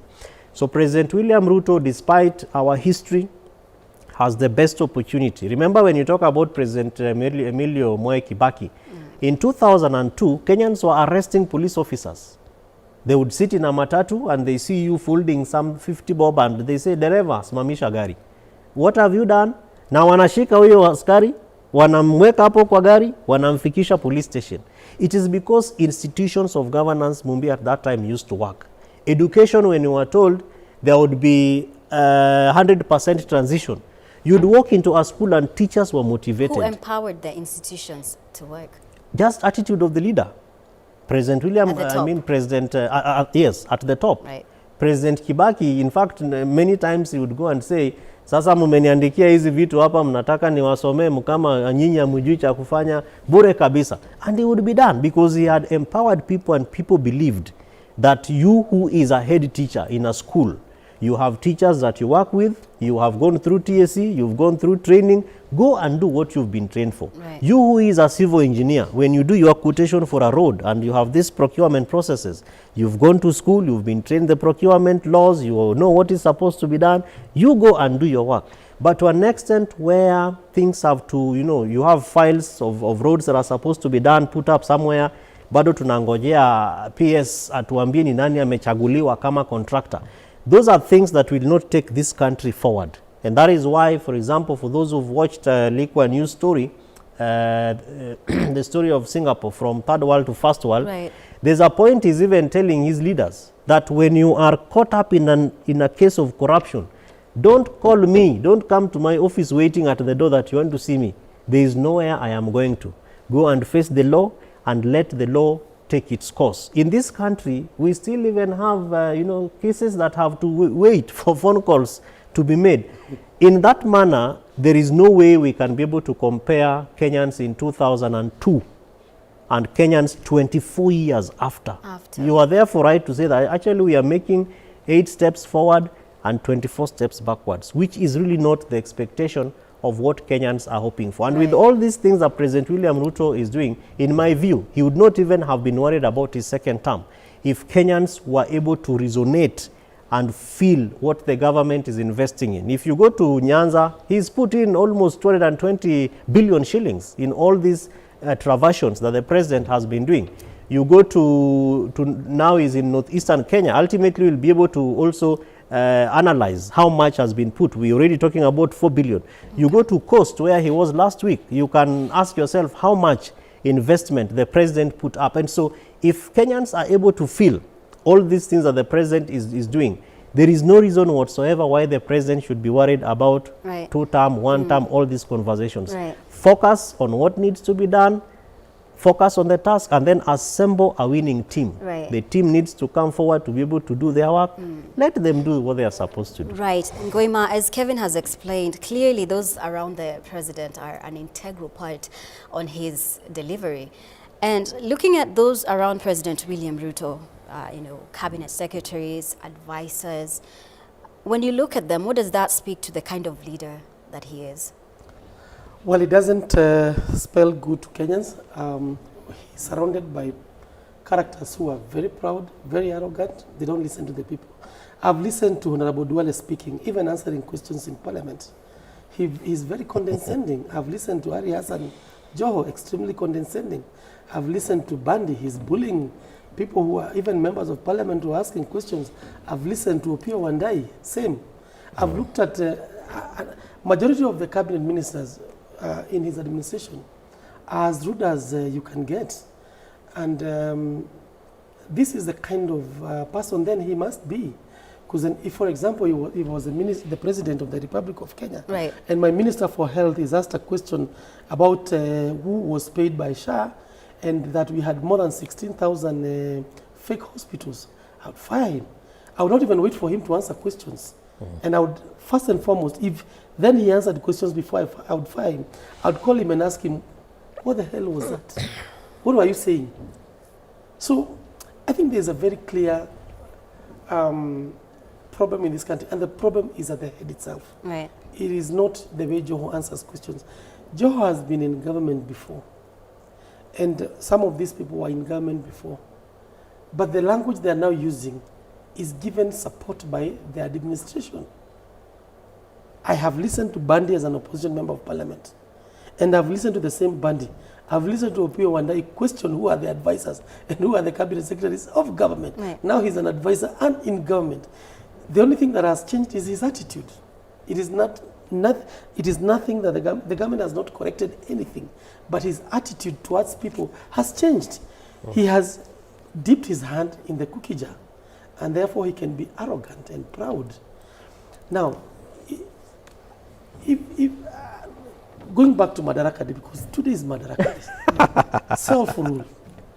Are we really ruling ourselves, or are we a colony of the Western powers? Right. If you look at, for example, what we are establishing in Ebola, is that us or the Americans? Is that what we as people of Kenya would want? What does this say about our health security? Right. What does it say about our country? Were we consulted? What was the public participation in this? I thank the judge who made a ruling, but I hear that the ruling is just going to be trashed. I hear there are American planes that have already landed, and the process is going on unchallenged and without care. All the samples that have been taken across all the counties in this country have shown that we have no trace, we have no possibility of any Ebola outbreak in the country. Right. President William Ruto's speech today, and I'm going to tell you something maybe you've never known. William Ruto has never mentioned the word Gen Z with his mouth. Are you sure about that? Yes, even as a reference. Or has never been, maybe he has said it in the back rooms or somewhere, but not on national television, and I'll challenge you to get one. Where he mentioned, he says vijana. He is actually very derogatory about Really? it. Yes. Calls them terrorists, calls them all manner of spoiled brats, all manner of names. Let me try and look up that. Never ever talked about them as Gen Z. I am telling you, he's not going to speak in the address that he's going to give today. He is not going to admit or say that we are experiencing a problem with the cost of living. He's not going to say about that. Perhaps he's going to talk about some wars that are happening that have caused the price of fuel to go high. Again, as an act of justifying. He will not tell us what is the effect of this G2G thing and corruption cartels that have caused the price of fuel to be where it is, which is 50 shillings more than our neighboring nations per litre. He's not going to tell us about our challenges in our schools. He's not going to tell us that grade 5 and grade 4 students cannot read grade 2 books. The speech is going to be cosmetic. He's going to be speaking about his achievements as a person, what his government has done. By the way, the 4 billion that has been spent here in Wajir, For the preparations. For the preparation. 3.9 billion or even 3.99 billion will come back to Nairobi. Because half of it is spent by the contractor, who is possibly some guy in Nairobi. The other half is going to be paid to security personnel, who are not necessarily the police officers serving in Wajir. It's a whole complex budget called 50 million national security budget, which is an animal that nobody understands. Then there's going to be an amount of money that is going to be paid to these people who are attending this celebration, some of who are NYS officials, staff, funded by government, perhaps only about... So are you saying that, you know, holding these events in counties is of no economic benefit, even the previous ones? Economic benefit. You know, economic benefit is something that is current and futuristic. Right. There will be no economic benefit. It will be some element of tokenism that will not even be celebrated. But that's what it was meant to. And that is what it was meant to. It is the architecture of the whole of this project is tokenism and giving the people what we call false hope, some false feeling of that something was done in Wajir. But if you go to Wajir 1 month after these celebrations, you will only find an empty stadium with this artificial turf wearing out, with maybe some funny grills already stolen by people from Nairobi who are scrap metal dealers. It is going to be a monument of shame in about 6 months. And really, as a country, even when we build such a stadium, even as we do these celebrations, what is it that is a government policy deliberate aimed at alleviating the suffering of the people of Wajir? Right. It's not there. Right. We are going to see yet again, as my colleague here describes, a hollow presidential speech sounding nice, well written, well articulated, read by an eloquent politician, meant for the international community to think that we as a country are doing so well. But once the noise, once the entertainers, once the band is gone, a quiet, sad community is left in Wajir wondering what just happened. Right. Kevin is laughing about this. As you weigh in on that, a very heavy statement there from Goima. As you weigh in on that, Kevin, I've seen young children or probably students who are waving their flags high proudly. Of course, most of them are Gen Zs or even younger, maybe Gen Alpha. Yeah. And some of them are hoping once they complete their studies, go to university, they'll be fortunate enough to get a job. On this day, do you think there's something worth for them to celebrate? Of course, there's going to be a lot to celebrate for these young children. And it's because if you look at the planning of this kind of an event, it is not less than a month or two, or even 3 to 4 months.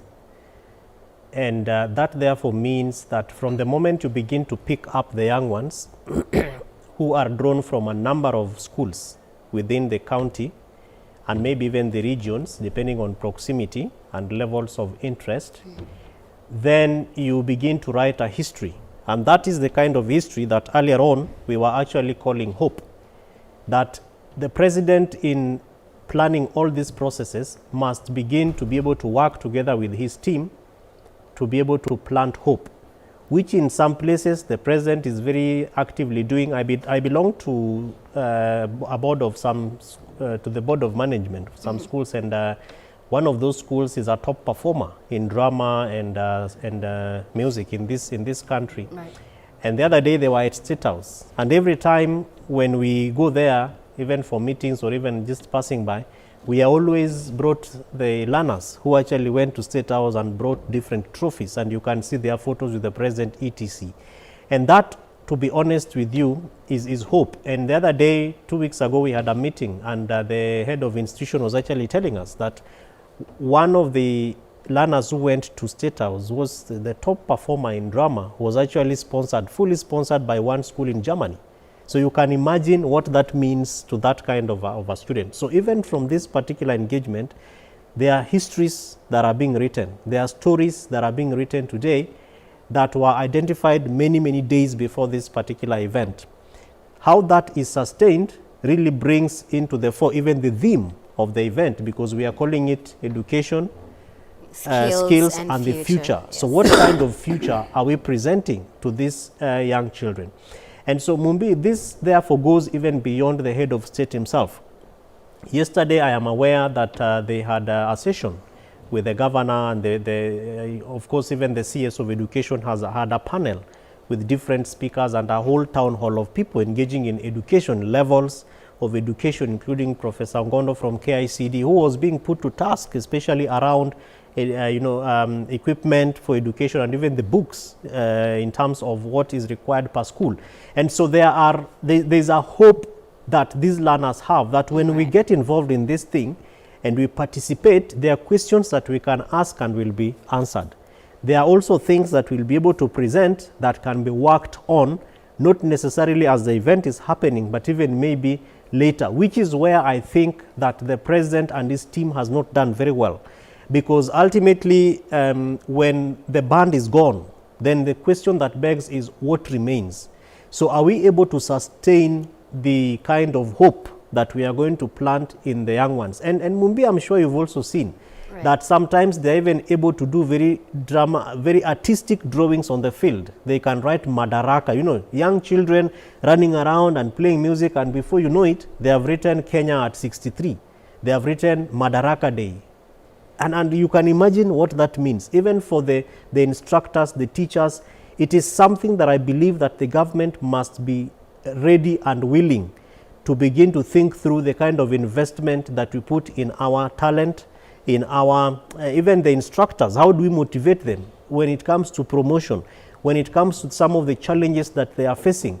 How do we get involved so that it is not just about the learners, but even the environment? I would be so disturbed if the president does not weigh in on the issues of Utumishi Academy, because part of that hope is also to instill a sense of security and awareness that the government knows that there are challenges, that there is someone who dropped the ball, and that action is being taken. And I remember one of the shows I was watching last evening when actually the CS was put to task to explain what the government has done against all these policies, all these frameworks, all these things that have been put in place to be able to show schools and learning areas as secure grounds. Right. And it was like, oh yeah, the government is in charge. We have already, investigations are going on.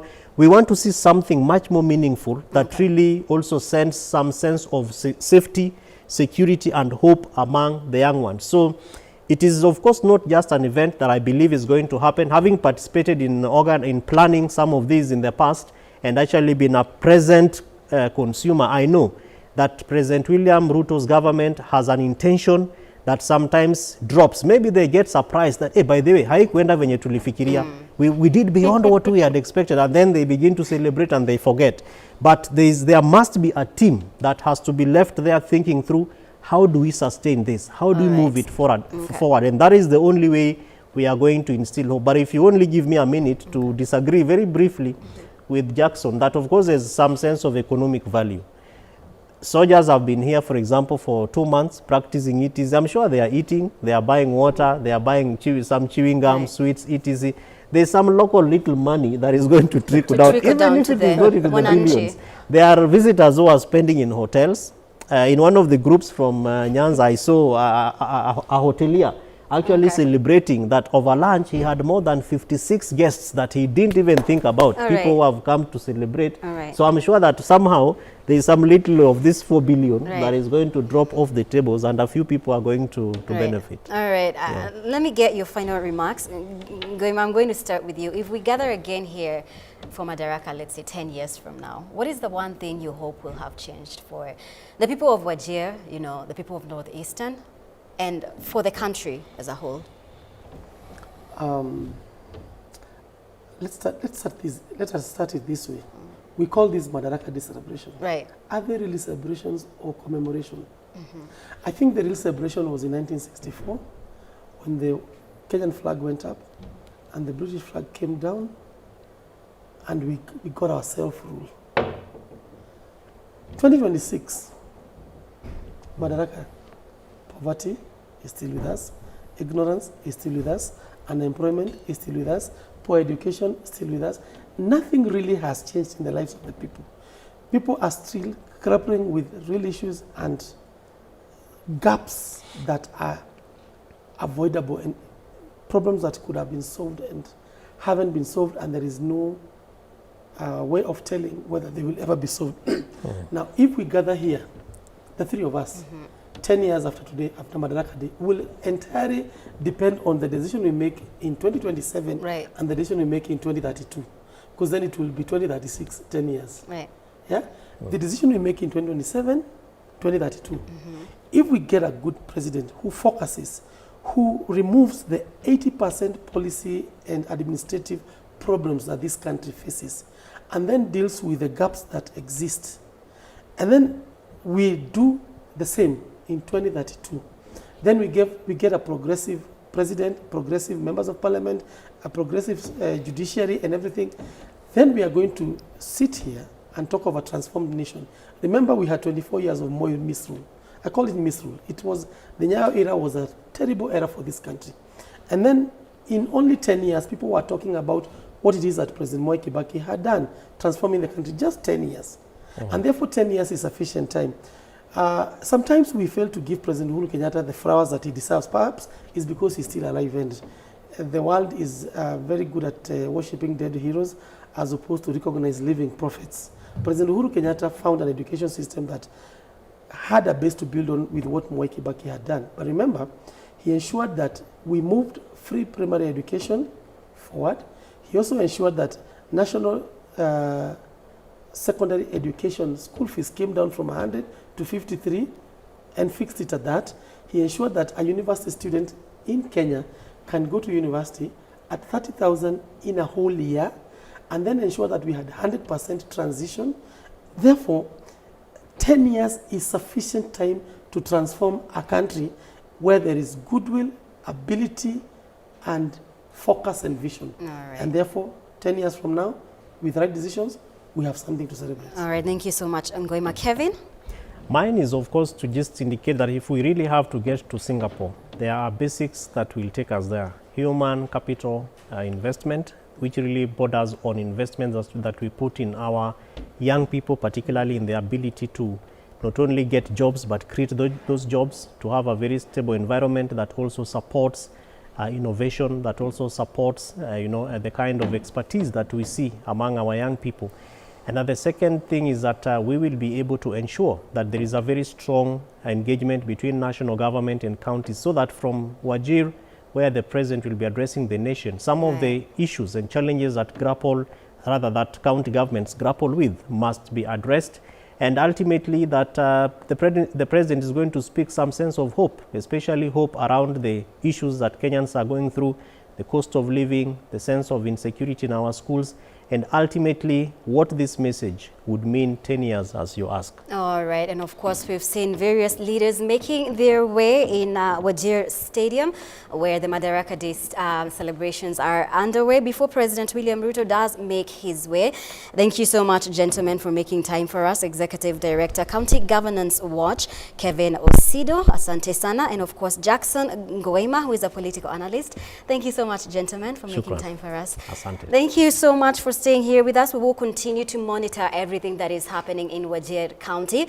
And of course, our very own Kimani Ngunjiri is there to make sure that he does give us an update on all the things that will be taking place, will be happening in Wajir County. My colleague, Brian Amwai, is about to take over. He has a panel of guests who will be taking you through the next few hours, right up until that event does start. Asanteni sana. It's been a pleasure.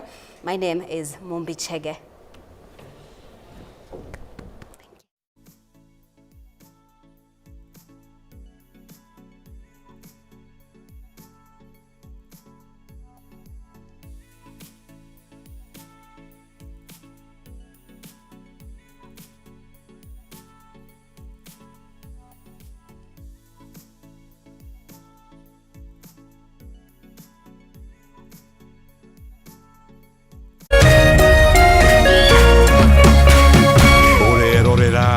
Meme TV.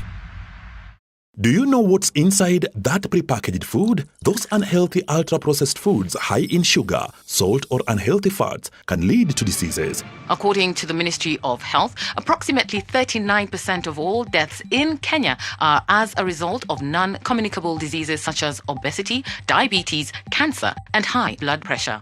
The foods and drinks we consume every day can affect our health more than we realize. Clear information on packages about what's in our food can help us have a healthy diet. From the Food Policy Coalition Kenya. True understanding requires more than a headline. The People Daily app delivers our trusted in-depth journalism directly to you. Get comprehensive reporting, insightful political analyses and special features optimized for your life on the go. Get the stories that deserve your attention wherever you are. The People Daily app. News that moves with you.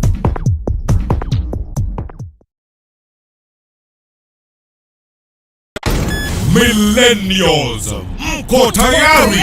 Big Voices Fest Millennial Edition tarehe 6 Juni, Kiambu Valley Gardens, Kirigiti. Bonge la show.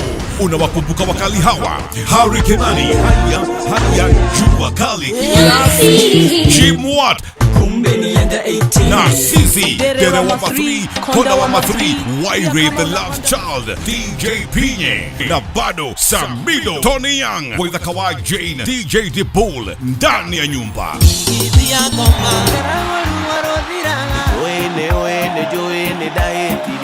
Pata tiketi yako kupitia *672 *67#. Alibud 2,000, advance 2,500, group of 6 10,500, grand VIP 6,000. Powered by Media Max Waves.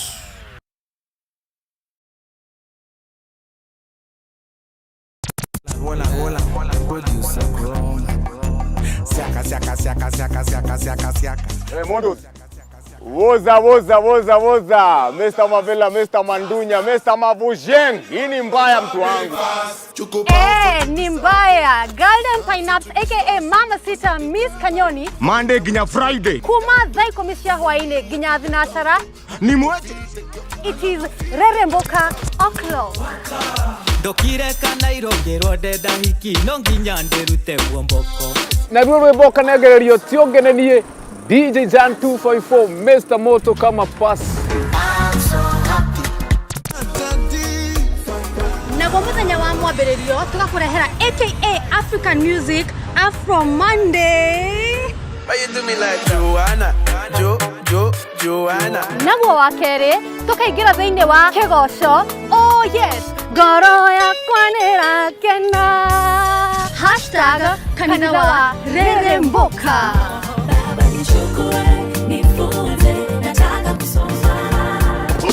Naguo muthenya wa Wednesday ni Wagwan Wednesday #Manyeki Wednesday. Pen. Contradiction global, madness taking over. Naguo muthenya wa Thursday ni ute wa Throwback Thursday #Chihau Gavere. Put me up, put me down, put my feet back on the ground. Naguo muthenya wa Friday tugakuwa kendo gĩothe. #Cocktail Friday. Weka ngoma.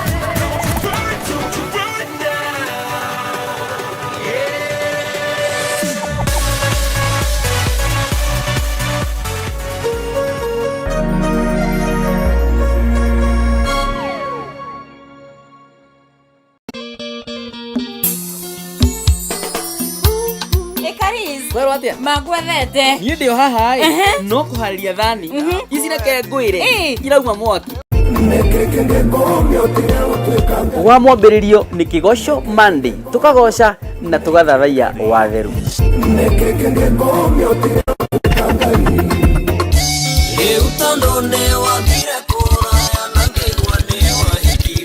Naguo muthenya wa kerĩ tukanyitanĩra na mashabiki aitũ ĩmwe kwa ĩmwe gũkũ studio. Ona ũhoro wa gũkũreheire ndigana naguo. Ndigana naguo. Ndefu koratire gũcera na andũ matarĩ mĩtũrĩ. Naguo wa gatatũ tugakũrehera bandi ĩmwe kwa ĩmwe gũkũ studio. Warĩrũ cine tene Naguo wakana nyimbo nicio makinya mana hau kabere ugetia na niĩ ngaguthakira.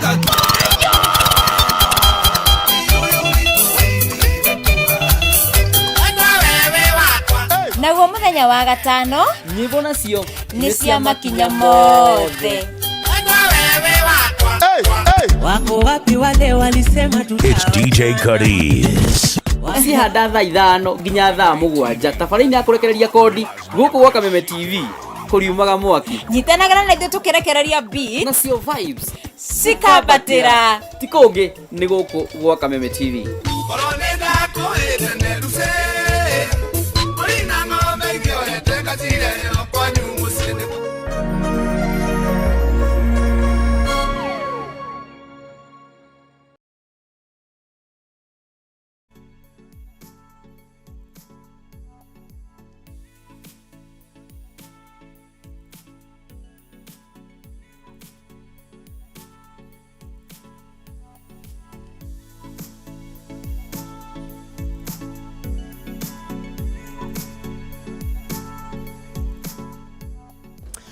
All right, good morning. Welcome to our continued coverage here on K24 and Kameme TV of the 63rd Madaraka Day celebrations that is currently happening in Wajir County. This being the first time the Northeastern County is actually hosting this particular event. Quite a lot to expect from the head of state and the leaders that will be attending this particular celebration. It is a wall-to-wall coverage, and of course, we do have our reporters on the ground to make sure that they bring us up to speed with exactly what is happening on that particular front. Quite a lot of investment. The new constructed Wajir Stadium is the one that is hosting the 63rd Madaraka Day celebrations. Questions being asked for exactly where we are as a nation. What exactly have we achieved ever since we attained self-rule?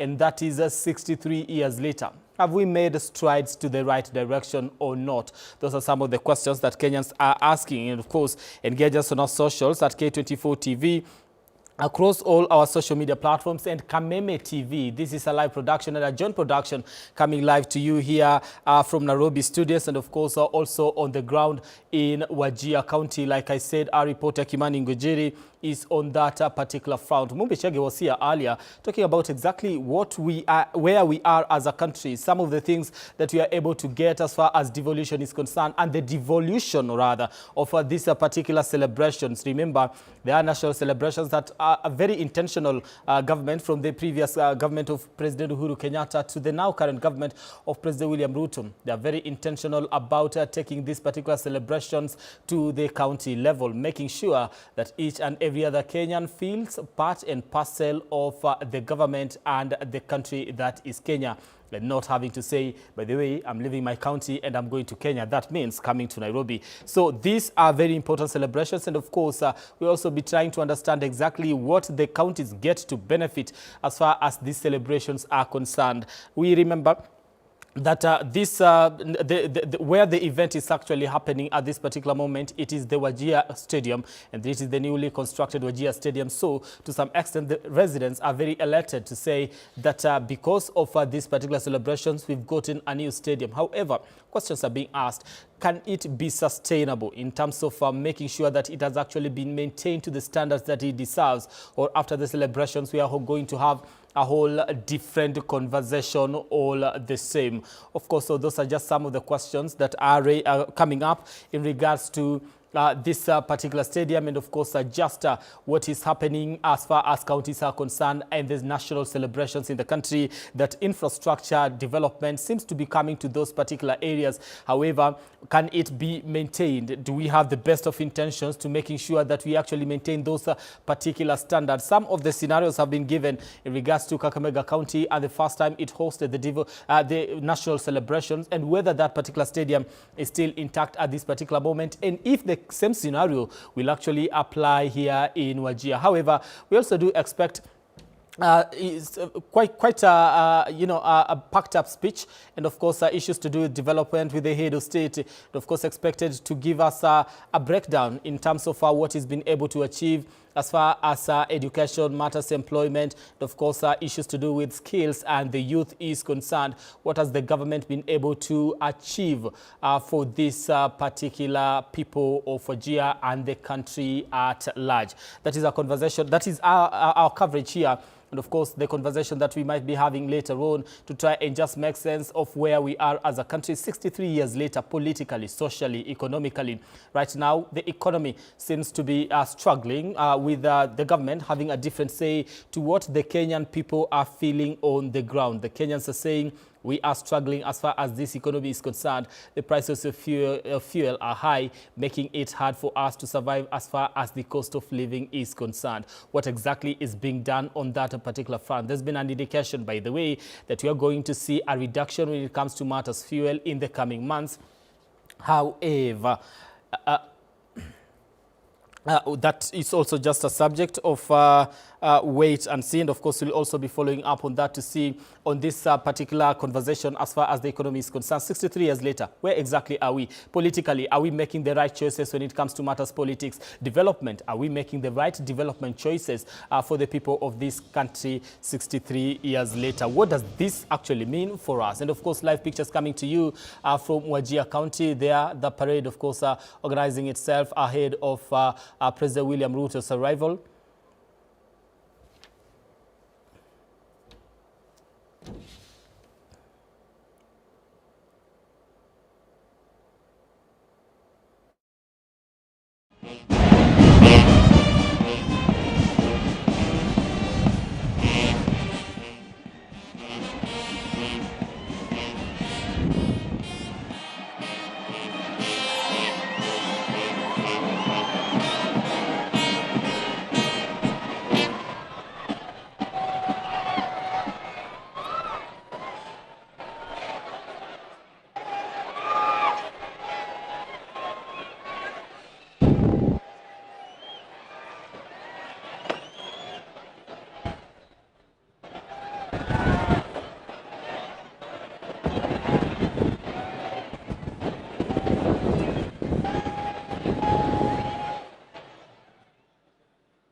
Asanteni kwa heshima, naomba tuketi tafadhali.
Basi baada ya parade, adjutant kuhakikisha kwamba gwaride liko tayari siku ya leo.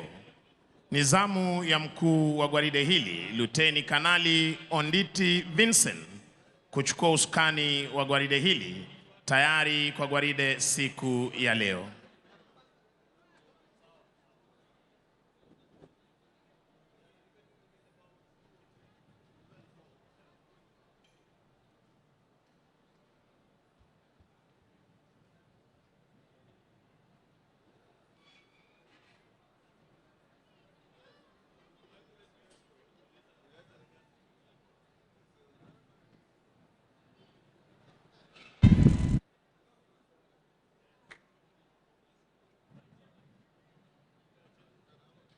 Naye parade adjutant baada ya kumkabidhi wadhifa huo anachukua nafasi yake rasmi ndani ya gwaride hili kwa muda mfupi sana aliyoweza kupewa.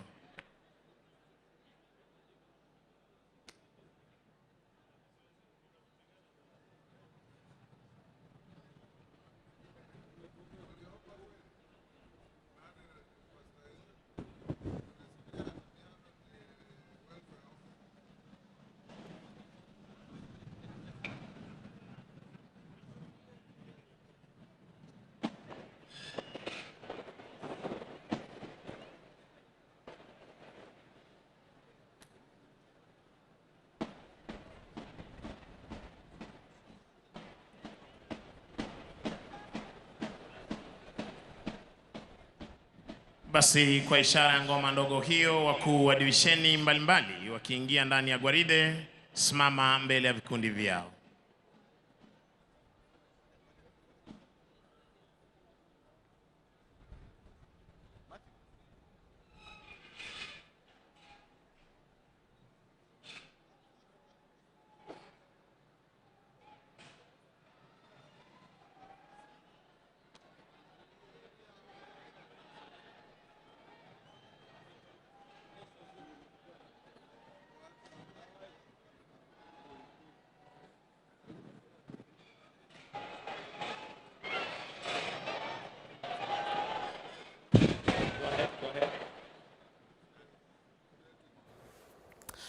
And of course, live on your screen at this particular moment, the presidential motorcade snaking its way through the streets of Wajir town to try and make its way all the way to the Wajir Stadium, where the national celebrations marking the 63rd Madaraka Day are actually happening at the moment. There, we've been able to see, a parade actually in preparation and in readiness to what is going to be happening there in just a few.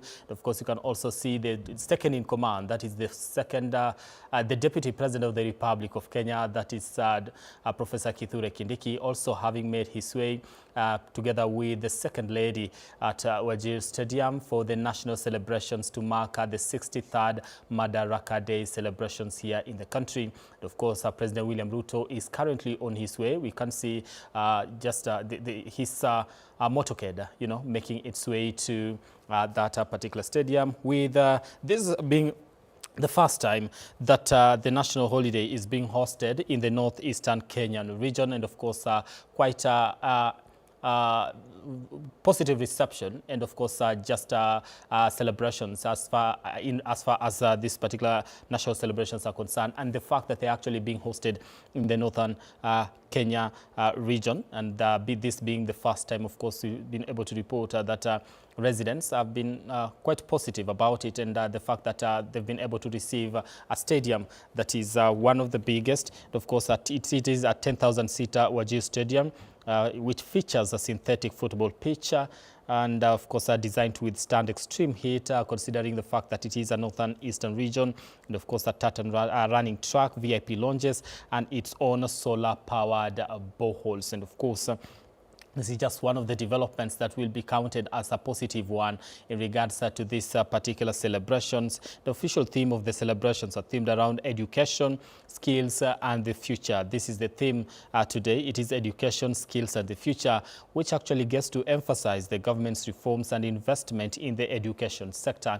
Of course, we'll just get to hear from the head of state what has been done as far as that sector is concerned. What has been achieved in that particular sector in matters education? What have we been able to do? Have we been able to deliver the number of teachers that we did promise the people of Kenya as far as schools are concerned? And people transitioning, do we have 100% transition when it comes to, kids transitioning from one grade to the other, and of course even to senior school? Do we have that, or are we facing a challenge? What are some of the hurdles that we are facing as a nation and as a government when it comes to matters education, and of course positioning the key youth of this particular country for the job opportunities and issues to do with are they skilled enough, are they properly equipped to be able to compete in the job market? Those are some of the things that will be arising. Of course, it has been very big. The government has been very big when it comes to matter skills and TVET institutions, investing heavily in that particular regard to try and see that our Kenyans actually get the skills that they actually need for the job market here in the country and of course abroad, because we've been able to see the head of state and his government try to make sure that there's an export when it comes to matters labor. Of course, when that is happening, what they normally look at most of the time is actually the skills that the Kenyan population gets to possess. Sometimes there's been training on that particular regard. And also the future. What does the future look like? Are we being prepared for the bright future? The Kenyan youth and the Kenyan population and the Kenyan students being prepared for the brighter future? Those are some of the things that the head of state will be highlighting and taking a look at, trying to tell us exactly this is what my government has achieved so far as education, skills and the future is concerned. This is how we've positioned ourselves as a country to be able to get to where we want and ensure that we are well equipped as far as the future of work is concerned here in the country. Right, issues to do with infrastructure. We are looking at our preparations for the day led to local investment, including the modernization of the Wajir International Airport, road rehabilitation, and of course you can see that as that those vehicles continue to snake through the streets of Wajir, making their way to the Wajir Stadium. Those that looks like quite a little bit of modernization when it comes to that road rehabilitation, and of course we also did have enhanced street lighting and improved water connectivity. All this coming because of these particular celebrations that are marking the 63rd day, the 63rd Madaraka Day celebration, celebrating 63 years since we became independent. That is the Madaraka Day celebrations. On your screen, both sides of the screen, of course, you can see one is the motorcade that belongs to the head of state, and the other we do have the parade that the head of state will actually be inspecting once he makes his way to that particular venue where the 63rd Madaraka Day celebrations are being conducted at this particular time and today. It is an event that has attracted quite a good population when it comes to the residents of Wajir, being the first event that is actually a national event that is actually being carried out in the northeastern parts of the country. So making it a historic event with a stadium that was constructed within a very short time. Just an indication that, by the way, it can be done. And yes, however, like I said, questions have been raised in regards to whether we can actually get to sustain that particular development, or will it be a thing of the past once we are done with the national celebrations. Quite a lot to expect and of course wait as we cover these particular national celebrations for the people of Wajir and the country at large.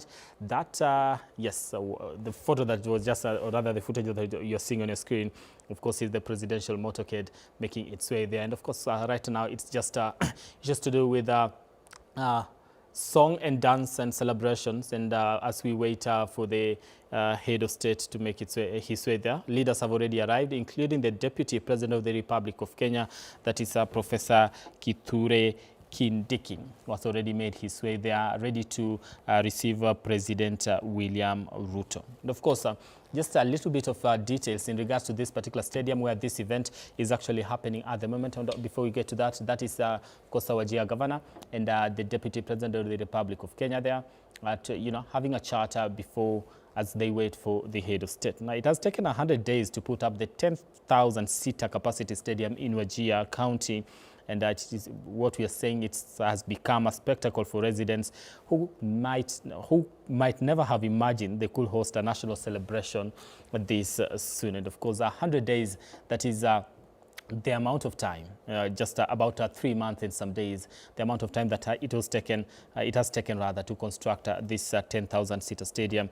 Now, you see, it's a piece of infrastructure that has brought with it connected goodies replete with a water purifying system and enhanced electrical capacity. It becomes the first of more than 20 that the Kenya Defence Forces is expected to implement across the country. This is the first one. We are looking forward to more that will be coming in the coming days. Now, for the 16 weeks, the KDF had been the project manager in charge of the design, implementation, and the oversight, working with contractors, now concrete and steel, to the ground, planting a stadium where bare ground actually did exist. So 100 days is what is the number of days it took to be able to construct this particular stadium. It is now complete, ready to host the Madaraka Day celebrations, the 63rd to be precise, in the Republic of Kenya, and this being the first Madaraka Day celebrations to be held in the northeastern parts of the country, and that is Wajir County. This being also the first county in that particular region to be able to do this National Day celebrations. Like we said, the National Day celebrations did come with its own set of goodies, including this particular stadium, rehabilitation when it comes to matters, roads,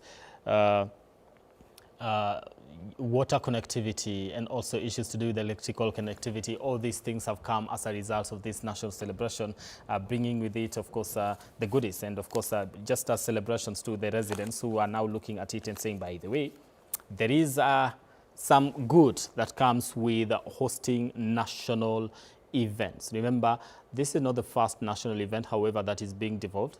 Quite a number have been devolved ever since the previous regime, that we've seen national celebrations now taking place in the at the county level. That is Madaraka Day celebrations, Jamhuri Day celebrations. Initially, it was just in the city of Nairobi.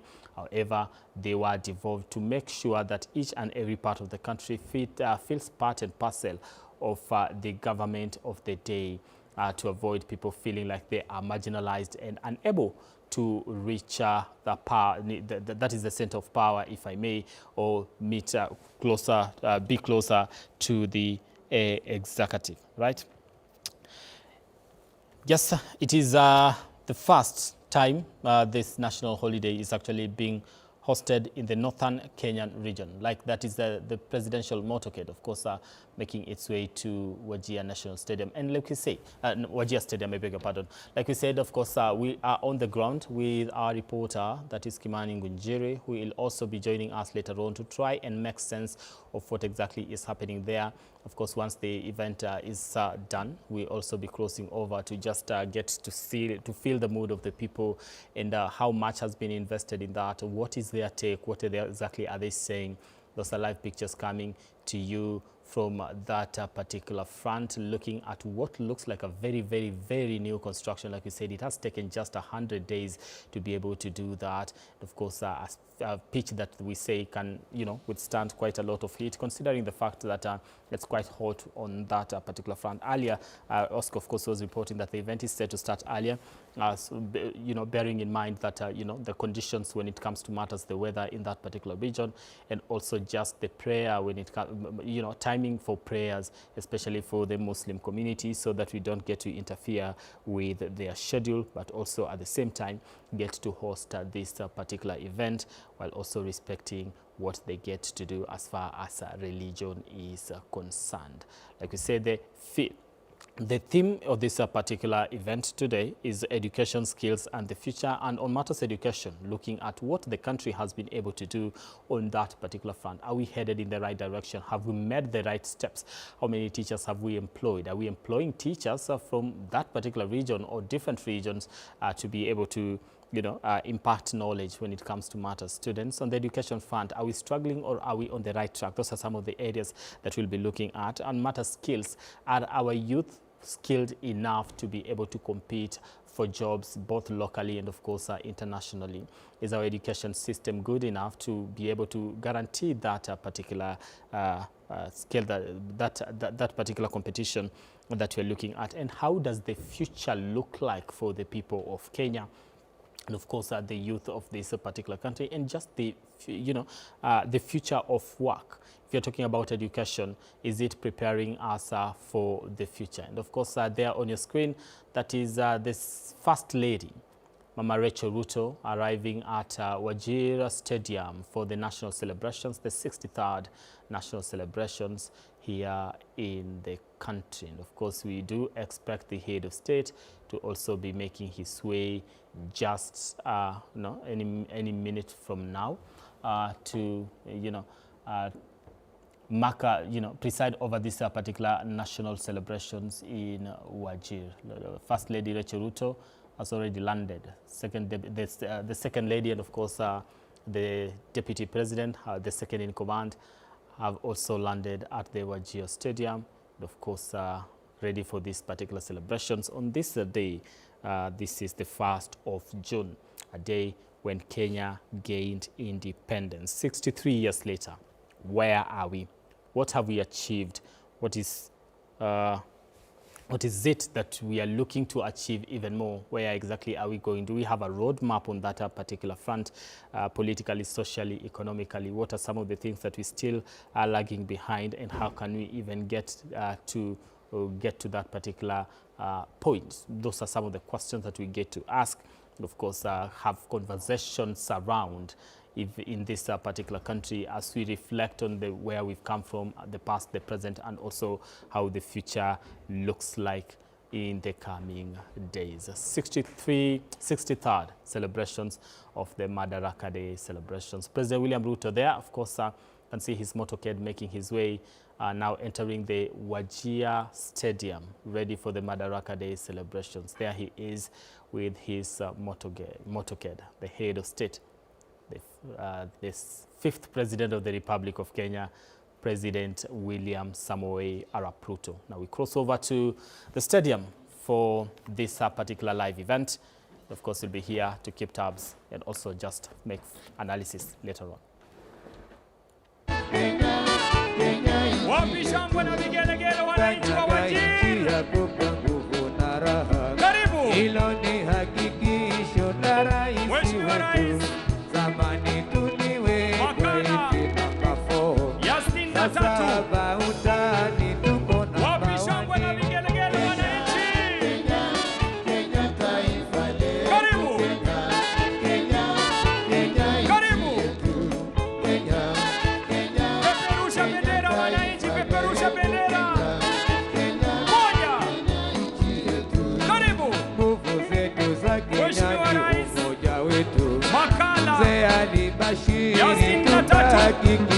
Madaraka Day, eneo gatuzi la Wajir, wakipeperusha bendera skauti.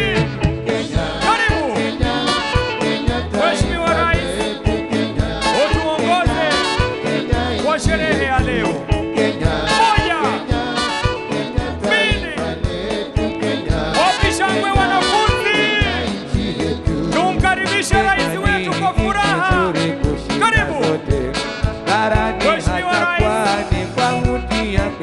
makala ya 63 sherehe ya Madaraka, kauli mbiu elimu, ubunifu, maisha bora ya baadaye. Peperusha bendera wanafunzi, tumkaribishe rais wetu. Moja, mbili, karibu Mheshimiwa Rais, utuongoze kwa sherehe ya leo. Peperusha bendera wananchi, tumkaribishe rais, wapi shangwe na vigelegele. Karibu. Moja, mbili, karibu.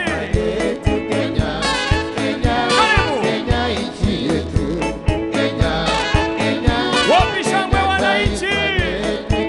Karibu Mheshimiwa Rais, utuongoze kwa sherehe ya Madaraka. Moja, mbili,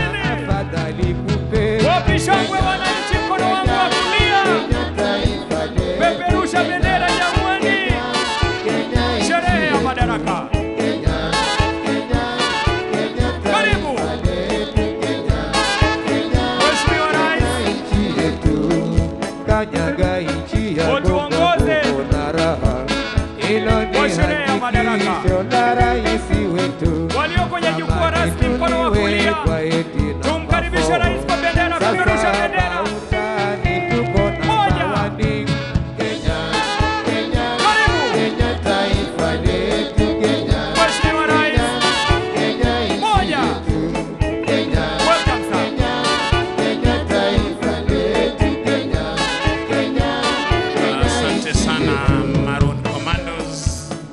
Asante Maroon Commandos kwa kutuelekeza vyema kabisa.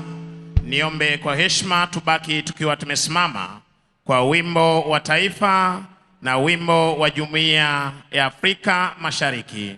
Waliovalia kofia zisizo rasmi, tafadhali kwa heshima tuweze kuzivua.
Mkuu wa gwaride hili sasa akija kumwomba kwa heshima Rais wa Jamhuri ya Kenya na Amiri Jeshi Mkuu wa majeshi yote ya ulinzi ruhusa ya kagua gwaride liloandaliwa na majeshi ya ulinzi ya Kenya.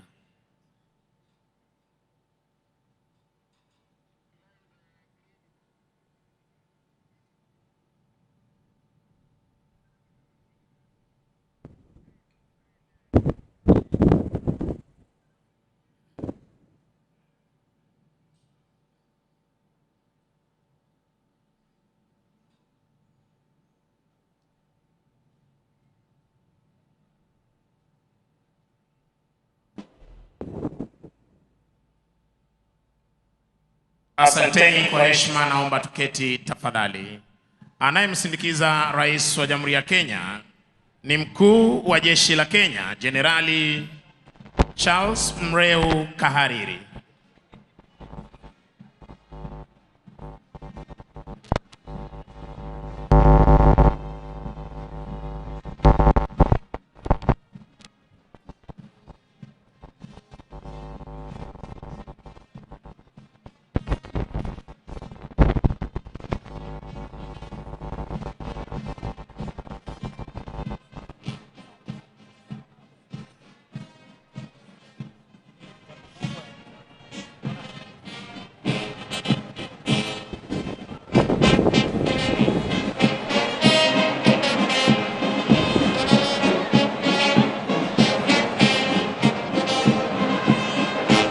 Bendera ya kikosi hupewa heshima ya hadhi ya juu. Unavyoshuhudia hivi sasa uwanjani, Mheshimiwa Rais akipeana heshima yake kwa bendera hii ya kituo cha jeshi la wanaanga Wajir.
Mkuu wa gwaride sasa akiomba idhini ya kuendelea na gwaride. Punde tu Mheshimiwa Rais atachukua nafasi yake kwenye jukwaa maalum.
Kwa desturi za kijeshi, sharti bendera ya kikosi kuwa mbele ya gwaride unavyoshuhudia Kala Officer na Parade RSM wakichukua nafasi yao rasmi.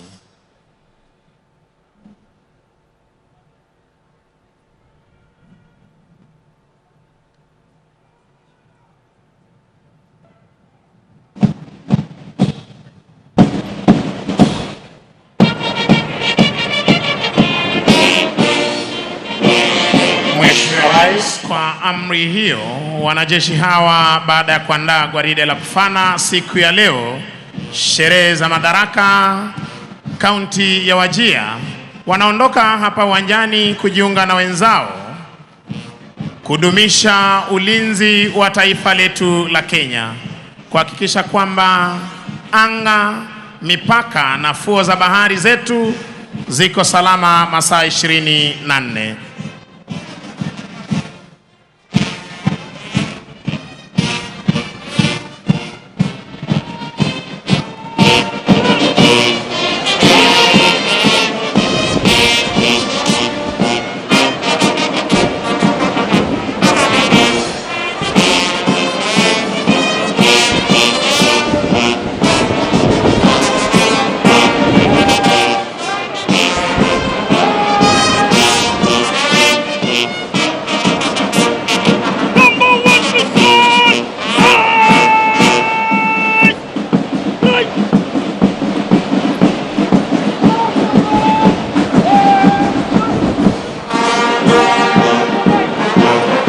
Rais mkuu wa gwaride hili ni Luteni Kanali Onditi Vincent, divisheni ya kwanza chini yake Major Douglas Wanjohi Mwangi OGW, afisa anayebeba bendera iliyo fahari ya kituo cha jeshi letu la wanaanga Wajir, Luteni Eric Kanyoni Mwangi. Divisheni ya pili chini yake Captain Hassan Hamadi Mahaba, wakiwa katika mavazi yao rasmi ya sherehe. Mheshimiwa Rais, divisheni ya tatu jeshi letu la nchi kavu, kikosi cha kwanza chini yake Major Bonfencha Ochieng, wakiwa katika mavazi yao rasmi ya sherehe. Divisheni ya nne jeshi letu la wanamaji chini yake Major Alinur Hussein Hassan, wakiwa katika mavazi yao rasmi ya sherehe. Parade Adjutant Captain Brian Nyamohanga Chacha, mweka alama jeshi letu la wanaanga. Litafuata gwaride la vikundi, Mheshimiwa Rais, na kwa mengi zaidi nitawapisha wenzangu waweze kuendelea. Mheshimiwa Rais, linafuata hivi sasa ni gwaride la vikundi likiongozwa na jeshi letu la nchi kavu, Kahawa Garrison A Company, Kenya Army Corps of Transport, wakiwa katika magwanda yao mazito ya kivita chini yake Major John Willy Githua, Company CSM, afisa mteule daraja la pili Aziaya Shianonya, platuni ya kwanza chini yake Luteni Jason Kipkoech.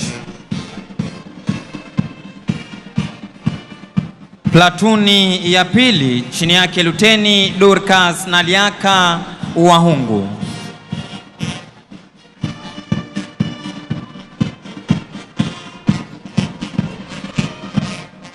Platuni ya tatu chini yake Luteni Khalif Guracha Boru, wakiwa katika magwanda yao mazito ya kivita. Wanafuata hivi sasa ni B Company, Kenya Army Corps of Signal, wakiwa katika magwanda yao mepesi ya kivita chini yake Major Paul Ngariba Chacha, Company CSM, afisa mteule daraja la pili Domisiano Arimi, platuni ya 4 chini yake Luteni Eid Momanyi. Platuni ya 5 chini yake Luteni Rachel Lechoe.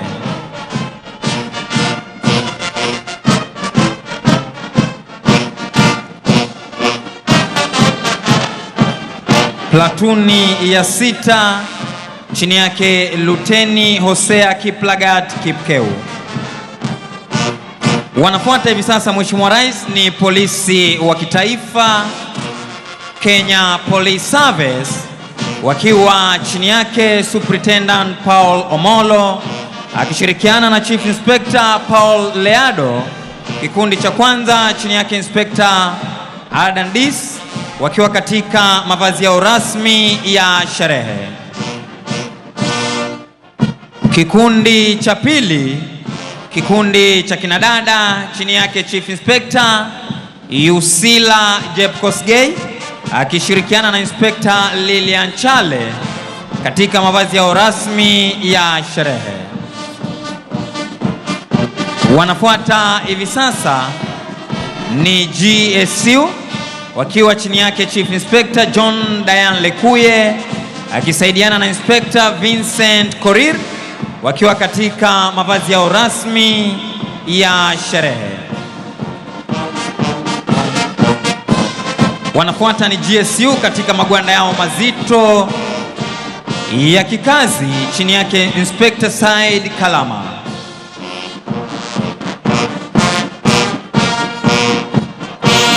Mheshimiwa Rais, wanafuata hivi sasa ni Administration Police Service wakiwa chini yake Superintendent Steven Ndirangu akisaidiana na Chief Inspector Noah Bayajaka. Kikundi cha kwanza chini yake Inspector Ali Omar katika mavazi yao rasmi ya sherehe. Wanafuata hivi sasa ni askari wa kupambana na wezi wa mifugo chini yake Inspector Lilian Matiani katika magwanda yao mepesi ya kikazi. Wanafuata hivi sasa ni askari wa kupambana na majanga pale yanapochipuka almaarufu Rapid Deployment Unit chini yake Inspector Shaban Yusuf katika magwanda yao mepesi ya kikazi.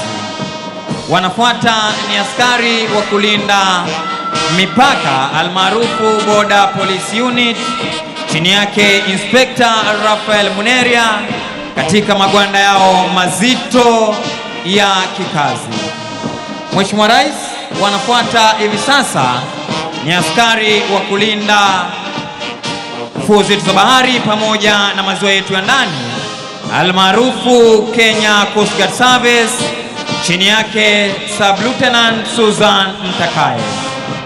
Mheshimiwa Rais, kikosi kifuatacho ni cha askari wa kulinda magereza yetu chini yake Superintendent Alphonse Kitonyi akishirikiana naye Chief Inspector Abdinasir Adan.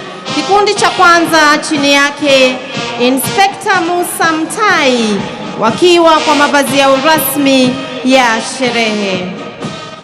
Kikundi cha pili cha kinadada chini yake Chief Inspector Siombua Kiteme akishirikiana naye Inspector Susan Ndegwa wakiwa kwa mavazi yao rasmi ya sherehe. Wafuatao hivi sasa ni askari wa kupambana na ghasia magerezani almaarufu Anti-Riot Squad chini yake Inspector Austin Mwanyangwa.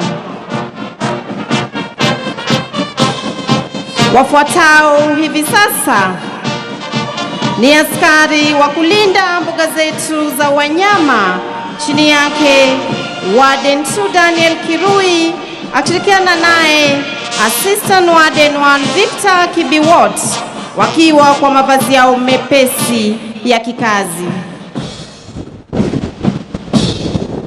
Kikosi kifuatacho ni cha askari wa kulinda misitu yetu chini yake Superintendent Jacob Komu akishirikiana naye Chief Inspector Alizuya Athman wakiwa kwa mavazi yao mazito ya kikazi. Wafuatao ni vijana wa huduma kwa taifa chini yake Superintendent Geoffrey Parkader akishirikiana naye Chief Inspector Kamwenga Kamanza. Kikundi cha kwanza chini yake Inspector Dinai Sindani Okiring wakiwa kwa mavazi yao rasmi ya sherehe. Kikundi Kikundi cha pili kikiwa cha kinadada, chini yake Assistant Superintendent Jamila Wario akishirikiana naye Chief Inspector Lilian Makena wakiwa kwa mavazi yao rasmi ya sherehe. Kikundi cha tatu chini yake Inspector Benson Mudama wakiwa kwa mavazi yao mazito ya kikazi.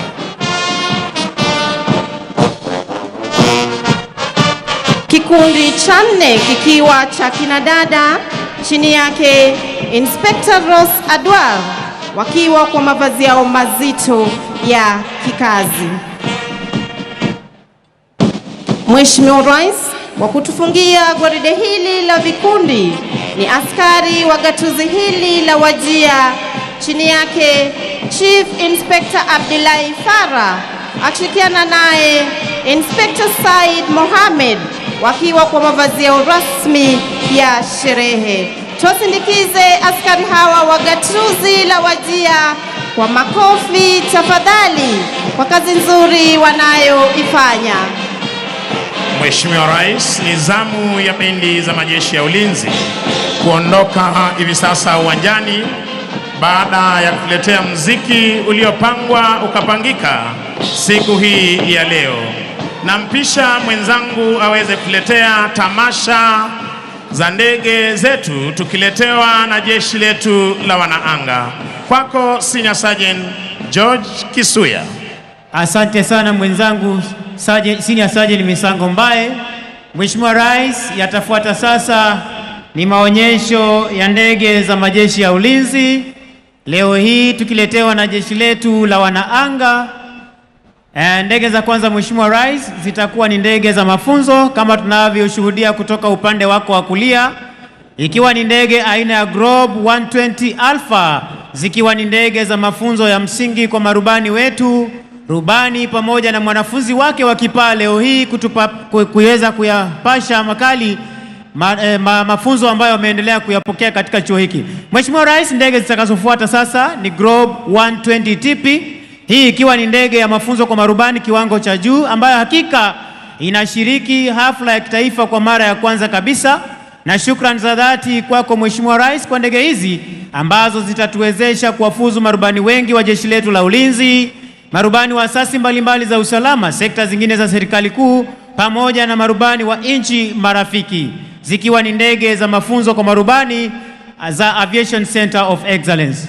Mheshimiwa Rais, kikundi kitakachofuata ni ndege zetu za kivita aina ya Tiger F5, ndege ambazo kawaida yake ni mwendo wa kasi, japo leo zikipita taratibu.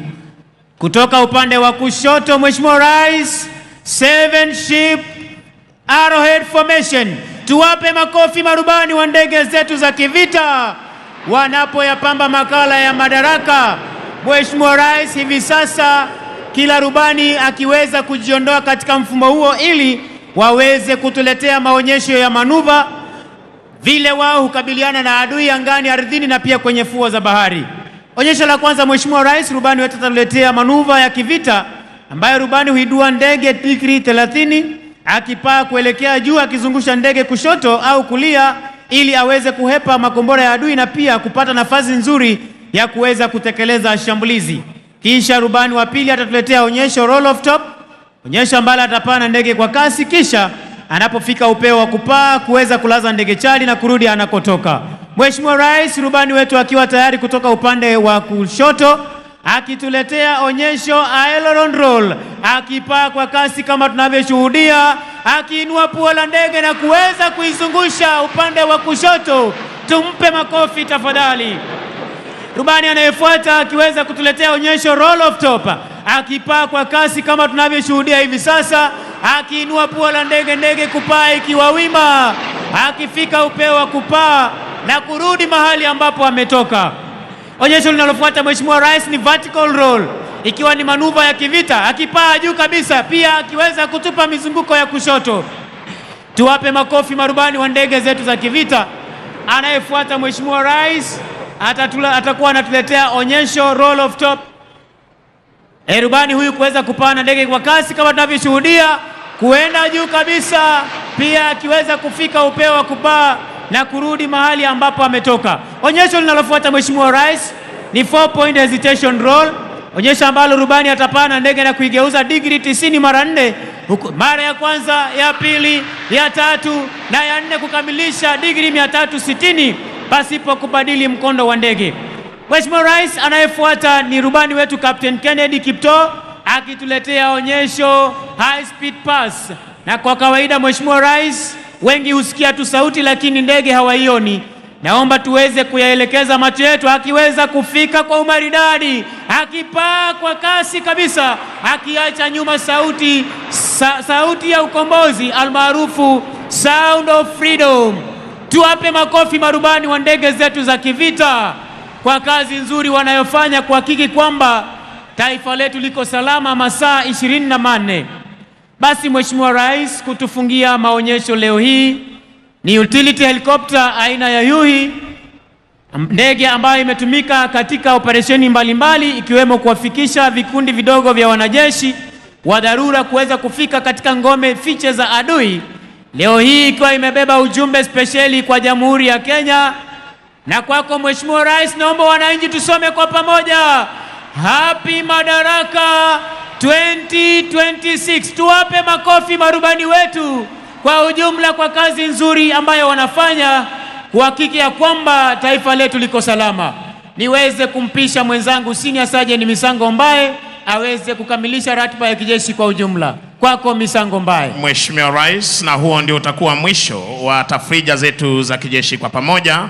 Ningependa kushukuru waliofanikisha makala haya: Brigadier Alphonse Ndar, Brigadier Collins Otieno Mitoko, Kanali Frank Otiso, Kanali Hiribo, Major Charles Obong, Major Ismail Ngala, Defense Forces Sergeant Major Warrant Officer 1 Bwana Haji Omar, Kenya Army Sergeant Major Warrant Officer 1 Joel Mrage, Kenya Air Force Sergeant Major Warrant Officer 1 Franco Leparsalachi, na bila kumsahau Naval Sergeant Major Warrant Officer 1 Musa Adan Abdi.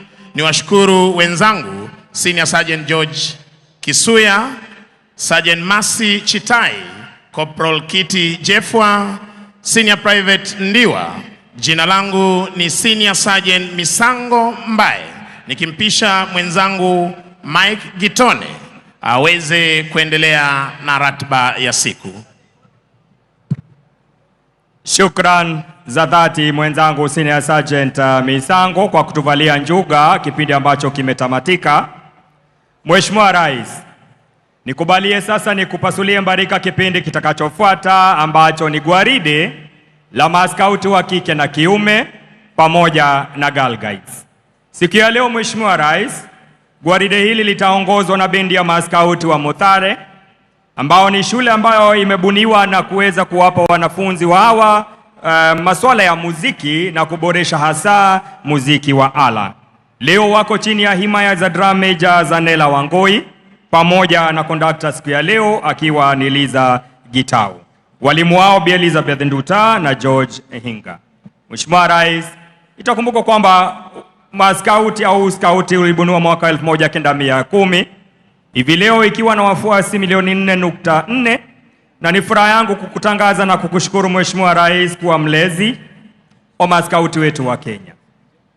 Chief Scout wetu Professor Jacob Kaimenyi, Chief Commissioner Shujaa Victor na Katibu Mkuu. Bendi kama mko tayari, mtupe burudani.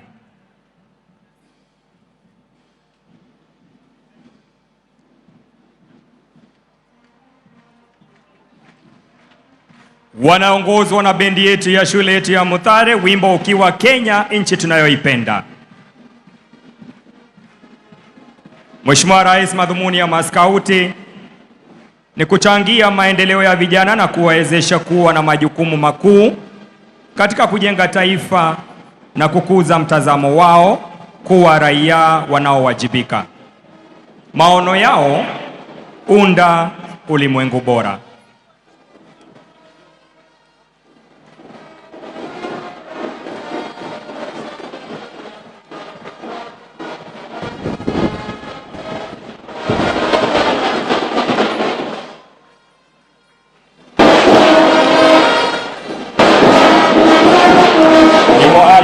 Kwamba maskauti wamegawanywa katika vikundi mbalimbali na watakuwa wanapita mbele ya jukwaa la Mheshimiwa Rais kutoa heshima zao.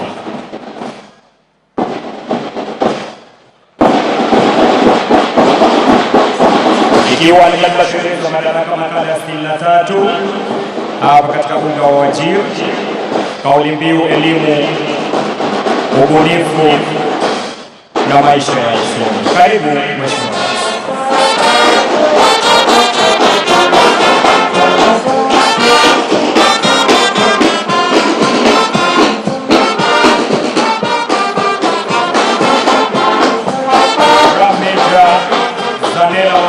Akielekeza bendi uwanjani.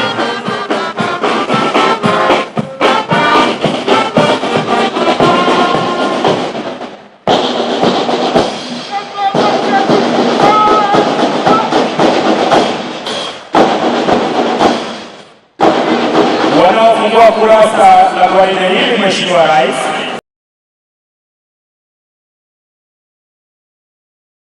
Mambura Scout. Tuwapongeze kwa makofi watoto hawa wadogo. The future is brighter. Wakiwa na rangi ya manjano, wito wao do your best. Wanafuata kwa karibu Mheshimiwa Rais watoto walio kati ya miaka 12 na 16 chipukizi. Tuwapongeze wakiwa na rangi yao ya manjano wakipita mbele ya Mheshimiwa Rais siku ya leo. Wanaofuata kwa karibu Mheshimiwa Rais ni kikundi cha 3 wanamwamba walio kati ya miaka 16 na 18. Rangi yao ni rangi ya kahawia, ukipenda maroon. Wito wao angalia kwa upana, look wide. Na kikundi cha mwisho Mheshimiwa Rais ni kikundi cha Jasiri Scouts, ukipenda Rovers, walioko mbele ya jukwaa la Rais kwa sasa. Mheshimiwa Rais, kinafuata kikundi cha wana Girl Guides walioko chini ya ulinzi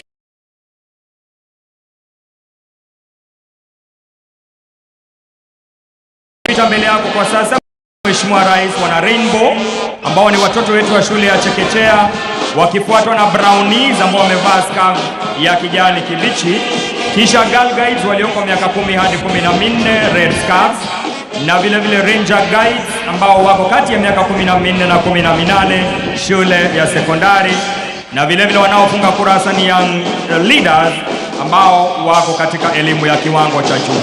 Wako chini ya ulinzi wa Mama Taifa kama mlezi wao, bila kusahau kamishna wetu Biros Kioko, afisa mtendakazi Beti na mwenyekiti Honorary Kiplagat. Wanakuja sasa kutoa heshima zao za mwisho Mheshimiwa Rais.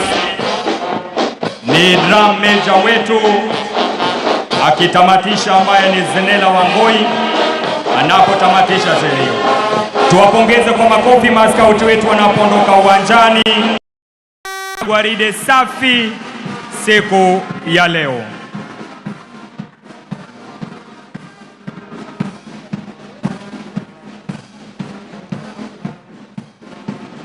Ningependa kuwashukuru wote ambao wameandaa siku ya leo gwaride hilo, bila kumsahau Birispa Omala, Bwana Maiko Inwani na Bi Catherine Njoroge. Asante Mheshimiwa Rais.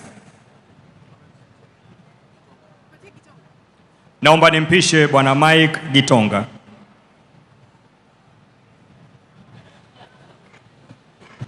Kwa heshima tukiwa tumetulia, naomba kwa sasa tuweze kuwakaribisha wale ambao watatuongoza kwa maombi, na nimkaribishe Chief Kadhi Sukian Hassan Omar na Pastor Paul Joroge Bogwa to lead us in a word of prayer, kisha tukiendelea.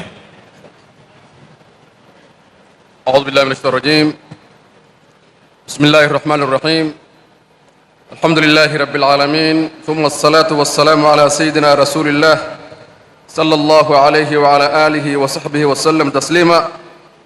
Almighty Allah, on this 63rd Madaraka Day anniversary, we thank you for the blessings of freedom, peace and nationhood. We sincerely pray for our beloved country and commit it to you, O our Lord, for your protection and prosperity. Grant us unity, peace, love and prosperity, and keep us safe from division, injustice, and all forms of harm and hardship. We thank you, Allah, for the progress and development you have enabled in our country. We are grateful for the infrastructure projects that continue to transform the lives of our people. And in particular, we thank you in a special way for the construction of the state-of-the-art Wajir Stadium and the ongoing construction of the Isiolo-Wajir-Mandera Road corridor. We pray that these and other development initiatives may bring economic growth, opportunity, connectivity, and improved livelihood to all our citizens. Ya Allah, guide and bless our President, His Excellency Dr. William Samoei Ruto, and all leaders entrusted with the affairs of our nation. Grant them wisdom, positive vision, integrity, and sincerity in serving the people of Kenya. Bless them and their families with good health and strength to enable them to discharge their sacred and solemn national duties and responsibilities. Bless our defense forces, security agencies, the judiciary, public servants, and all who work for the welfare of our country. Protect them and grant them success in their duties. Ya Allah, bless our people with good health, lawful sustenance, and harmony. Make Kenya a land of peace, justice, and progress for generations to come. Wa sallallahu ala sayyidina Muhammadin wa ala alihi wa sahbihi ajma'in wa akhiru da'wana alhamdulillahi rabbil alamin. Almighty God, source of all liberty and grace, we gather today with the hearts full of gratitude for this great nation of Kenya. We thank you for the blessings of freedom, diversity, and rich heritage that unites us. We lift up our leaders, our beloved President of the Republic of Kenya, His Excellency Dr. William Samoei Ruto, and all the leaders working with him in both national and county levels. Grant them the wisdom, integrity, and courage to govern justly and to seek the welfare of all our people. We pray for our citizens, instill in us a spirit of unity, compassion, and respect for one another. Help us to overcome our differences and work together towards a prosperous and peaceful future of our nation, Kenya. Protect our first responders, our service members, and all who work to keep our communities safe. May our nation be a beacon of hope, peace, and justice, and goodwill. In the name of the Father, and of the Son, and of the Holy Spirit we pray. Amen. Amina.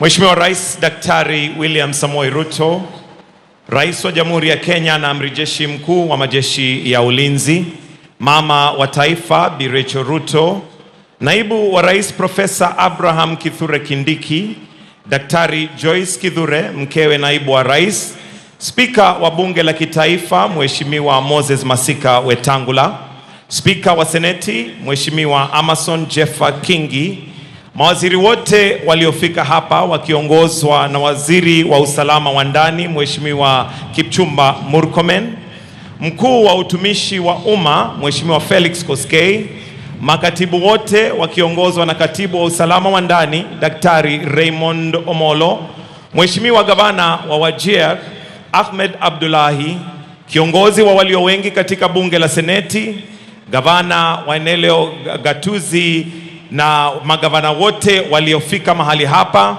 mabalozi, maafisa wakuu wa kidiplomasia wakiongozwa na Dean His Excellency Mr. Bayene Rusom, DG Yunon Zainab Bangura, wajumbe wote waliofika, wananchi wenyeji wa Wajir na wananchi wote wa Jamhuri ya Kenya, mabibi na mabwana, salam alaikum. Mheshimiwa Rais, na ruhusa yako naomba sasa niwakaribishe Beatrice Gatonye na Boni Msambi waweze kutuelezea kile ambacho wametuandalia katika kipindi cha burudani. Beatrice na Boni, kazi kwenu. Mheshimiwa Rais, dhamira yako ya kuhakikisha kwamba kila Kenya Kila sehemu ya Kenya inanufaika kimaendeleo, imezaa matunda.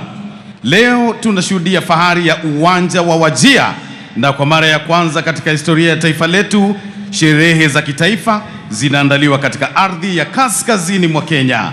Huu ni ushahidi kwamba Kenya ni moja na maendeleo ni haki ya kila Mkenya. Hakika, mbali na kusherehekea Madaraka Day, hatua hii yenyewe ni sababu tosha ya kushangilia. Na sasa Mheshimiwa Rais, katika sehemu hii ya burudani tumekuandalia mkusanyiko wa ngoma za kitamaduni zilizosheheni rangi, urithi na vile utambulisho wa sehemu hii, zikitekelezwa kwa ustadi mkubwa na wanafunzi kutoka shule mbalimbali za sekondari kutoka hapa Wajir. Na burudani haikomei hapo, kwa sababu leo tutapata fursa ya kuwashuhudia live wasanii mahiri wa hapa Wajir, akiwemo Mulki Beb, Komar Yare, Nasib Ali na Bismillahi Gargar. Na sasa kufungua rasmi pazia la burudani ni onyesho la kuvutia kutoka kwa wanafunzi 500 wa shule za msingi hapa Wajir. Team leader Janet Langat kutoka Wizara ya Elimu pamoja na walimu Eric Amuhaya, Hezekia Ogira na Suleiman Salim, mkiwa tayari, twende nalo.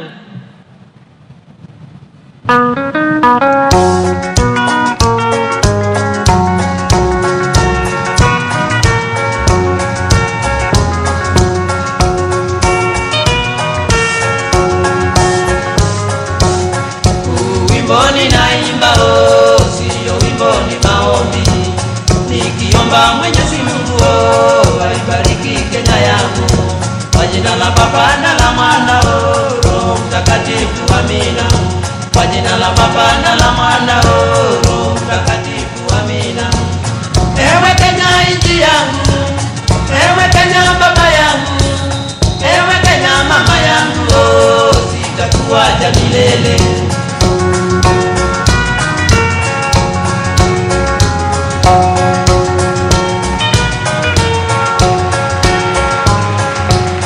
Akili zangu, nguvu zangu, nimeziweka mbele yako. Bibi yangu na watoto nimewaweka mbele yako. Tabu zangu, shida zangu, siangalie Kenya yangu. Tabu zangu, shida zangu, siangalie Kenya yangu. Ewe Kenya nchi yangu, ewe Kenya baba yangu, ewe Kenya mama yangu, sitakuacha milele.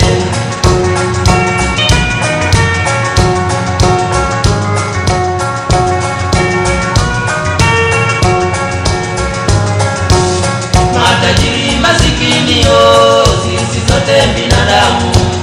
Matajiri masikini, sisi sote.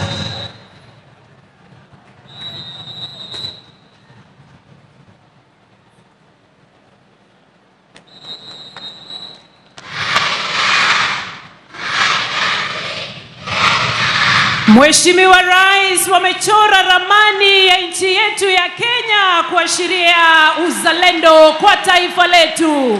Makofi! Tusahau majivuno na tuache kupayuka. Tusahau majivuno na tuache kupayuka. Utajiri majivuno sio tikiti. Yeah! Rais Setai wa Kenya, hamjambo. Welcome to Wajir County. Sisi nita, Wajir nita, na rais je, wewe nita. Nchi yetu ndiyo taa ya elimu Afrika. Tuendelee kuimarisha vyote tuanuai. Elimu ndiyo msingi wa nchi zote kuimarika. Hoye! Hongera rais wetu. Elimu yetu imemarika. Tuwape makofi mazito kabisa.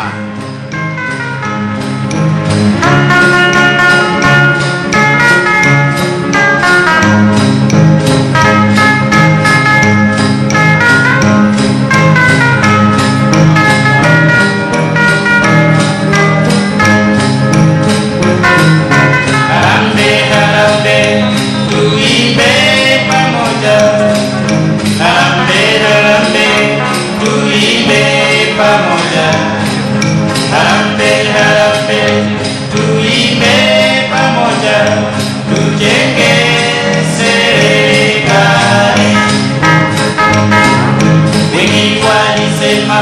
Kenya itakuwa matata. Wengi walisema Kenya itakuwa matata. Wengi walisema Kenya itakuwa matata. Watu wote wastaarabu.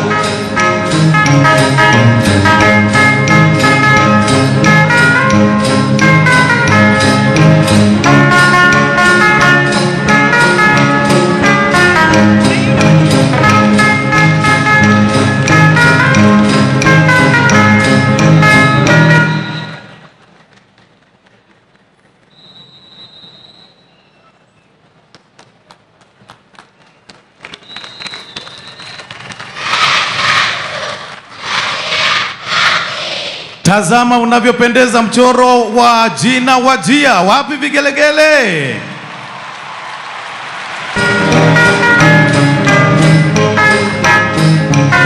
Wananchi harambee, tuvute pamoja.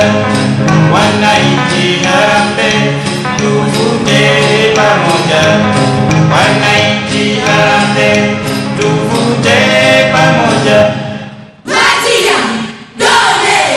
Wajia hatujachwa. Tunazidi kusonga mbele. Watoto wameimarika. Mashule yetu umejaa.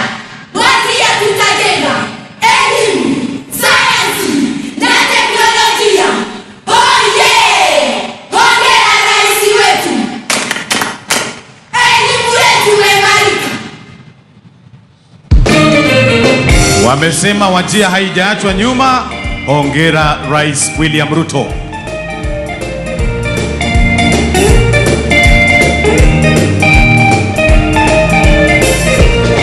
Umoja wetu wa kitaifa ndiyo nguzo ya nchi yetu. Tukiungana sote pamoja, tutaijenga Kenya yetu. Kwa amani na upendo, tuendeleze utu wetu. Haya yote tukizingatia, baraka tele tutapokea. Vijana, wazee, kina mama, tunaweza tukiungana. Furaha sawa na ustawi, Mungu Baba tatujalia. So full of, njooni wazalendo sote tuimbe. So full of, njooni wazalendo sote tuimbe. Harambee, pamoja tutafika kilele. Harambee, na Kenya tutaishi milele. Harambee.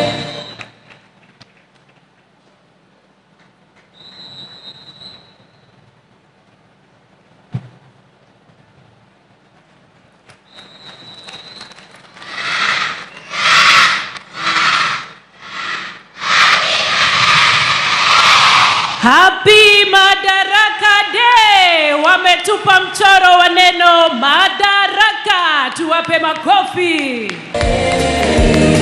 Pamoja tutafika kilele. Harambee, na Kenya tutaishi milele.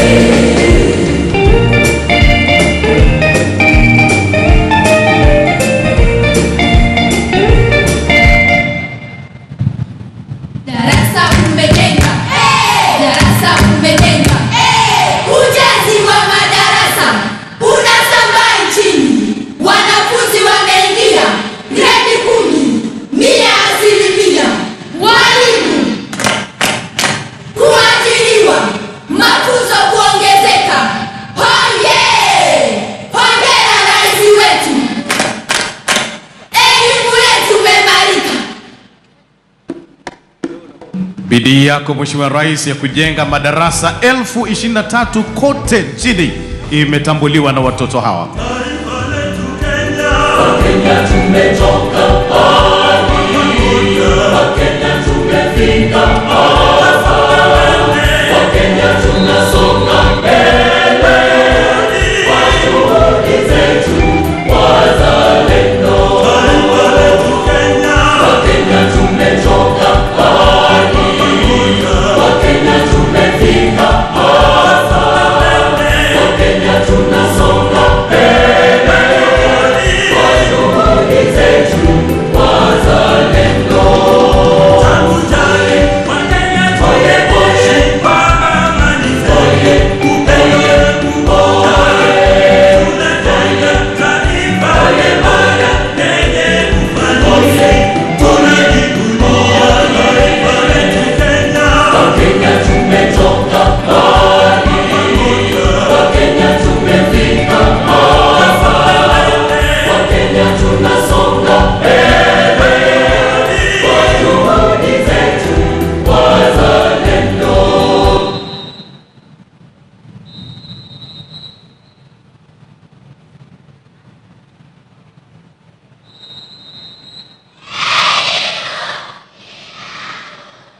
Angalia Mheshimiwa Rais, mchoro wa kitabu pale na wakaandika elimu kuashiria mada ya sherehe za leo.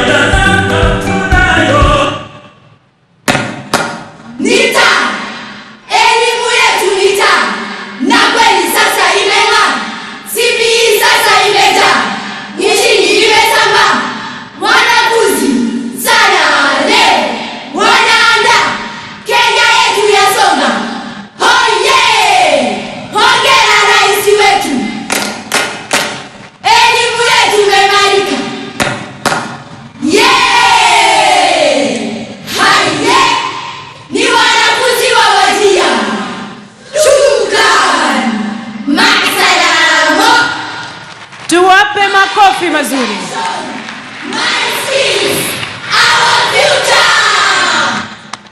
Makofi mazuri kwa wanafunzi wa hapa Wajia kwa kutuletea onyesho bab kubwa.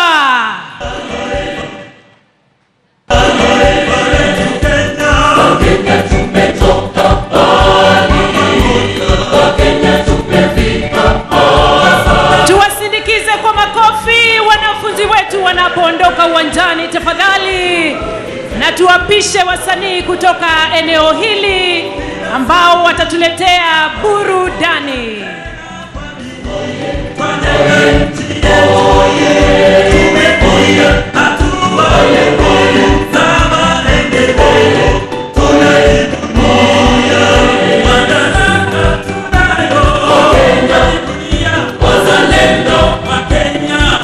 Wanapoingia Mheshimiwa Rais, tunajiandaa sasa kupokea densi za kitamaduni, na hawa unawaona pale ni wanafunzi wa shule za sekondari kutoka hapa Wajir. Ngoja usikie sasa.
عادي معها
Sema tu siya.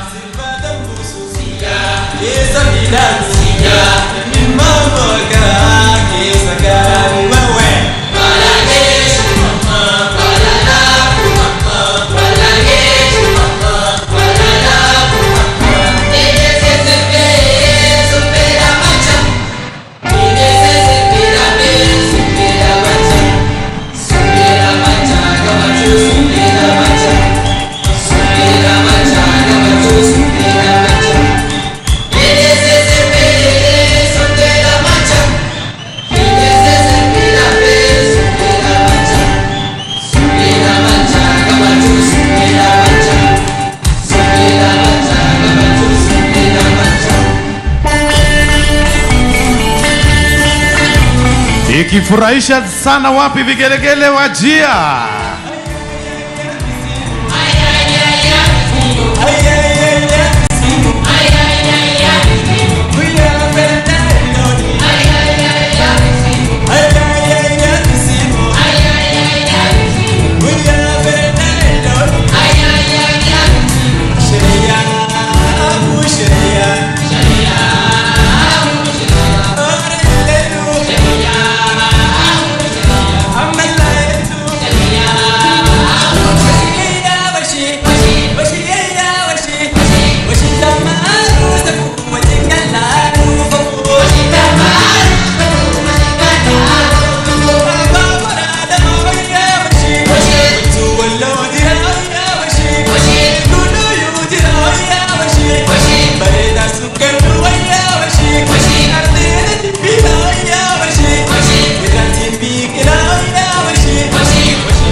makofi mazuri wasanii kutoka hapa Wajia kwa bonge la burudani. Mheshimiwa Rais, huo ndio mwisho wa burudani yetu kwa leo kama ilivyoandaliwa na PPMC chini yake Daktari Donald Otoyo.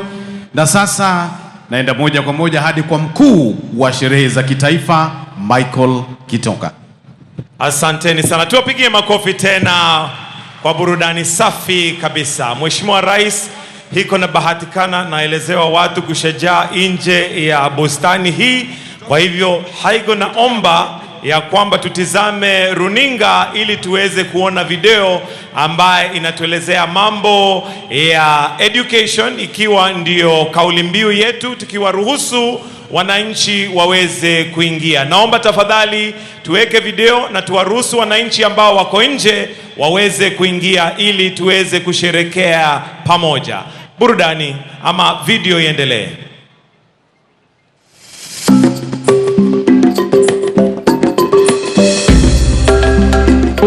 Studio tuwekeni video tafadhali, alafu naomba tafadhali wale wananchi ambao wako nje waruhusiwe waweze kuingia. I encourage girls to learn. Now, girls' education is becoming a bit more. The parents have seen the benefits of girls being in school. Studio tuweke video ambayo inaonyesha mambo ya elimu ambayo tulikuwa tumetayarisha. Asanteni. Wananchi waruhusiwe waingie tafadhali. They will guide the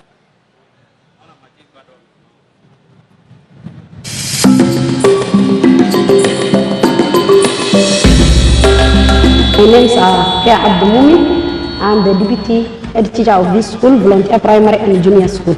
Personally, I encourage girls to learn. Now, girls' education is becoming a bit more. The parents have seen the benefits of girls being in school. Educating a girl child is educating the whole community. Because tomorrow, they will go into the community, they will be mothers, they will be future leaders, they will guide the community. We collaborate with the community. If a girl is absent, we contact the parent, we know the problem. And if we see that she's out of school, maybe for early marriage, we follow that one, and then we bring the girl to school. We train them on life skills and values. We are nurturing them every now and then. We are guiding them. We are telling them the importance of education every now and then. Gone are the days when women are seen lesser beings. The women is seen now as an important person in the community. That's why we have women reps, we have MCS who are women. So they borrow a leaf from there, and we tell them we want you to be the future leaders of this country.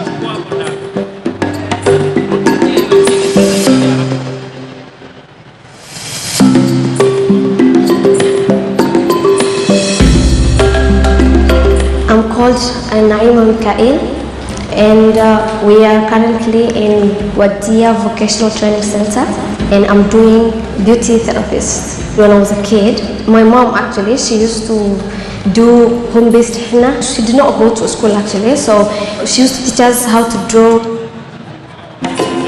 In Somali people, the henna thing is very famous, especially on Eid, when you have occasions. I mean, if you don't have the henna, you're like missing something big. Making use of this free government institution, that's a good thing.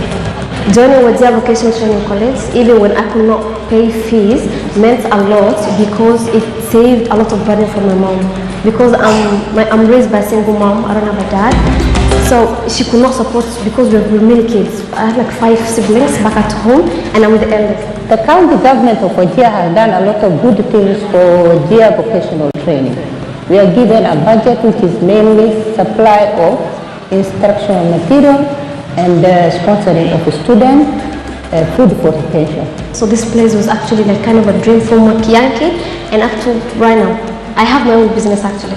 I'm providing for my family. I pay for mom's rent, I pay the bills of the light, I even pay half of my 2 siblings, I pay their school fees. You don't have to depend on anyone. Once you've learned from this place, you can actually go independently and do your own job and make your own money.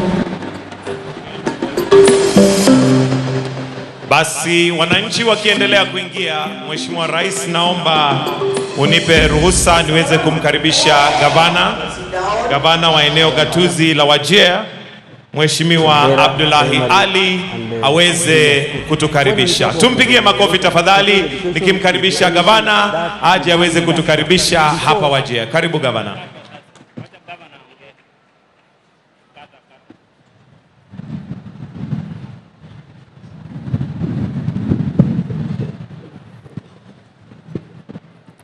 Your Excellency,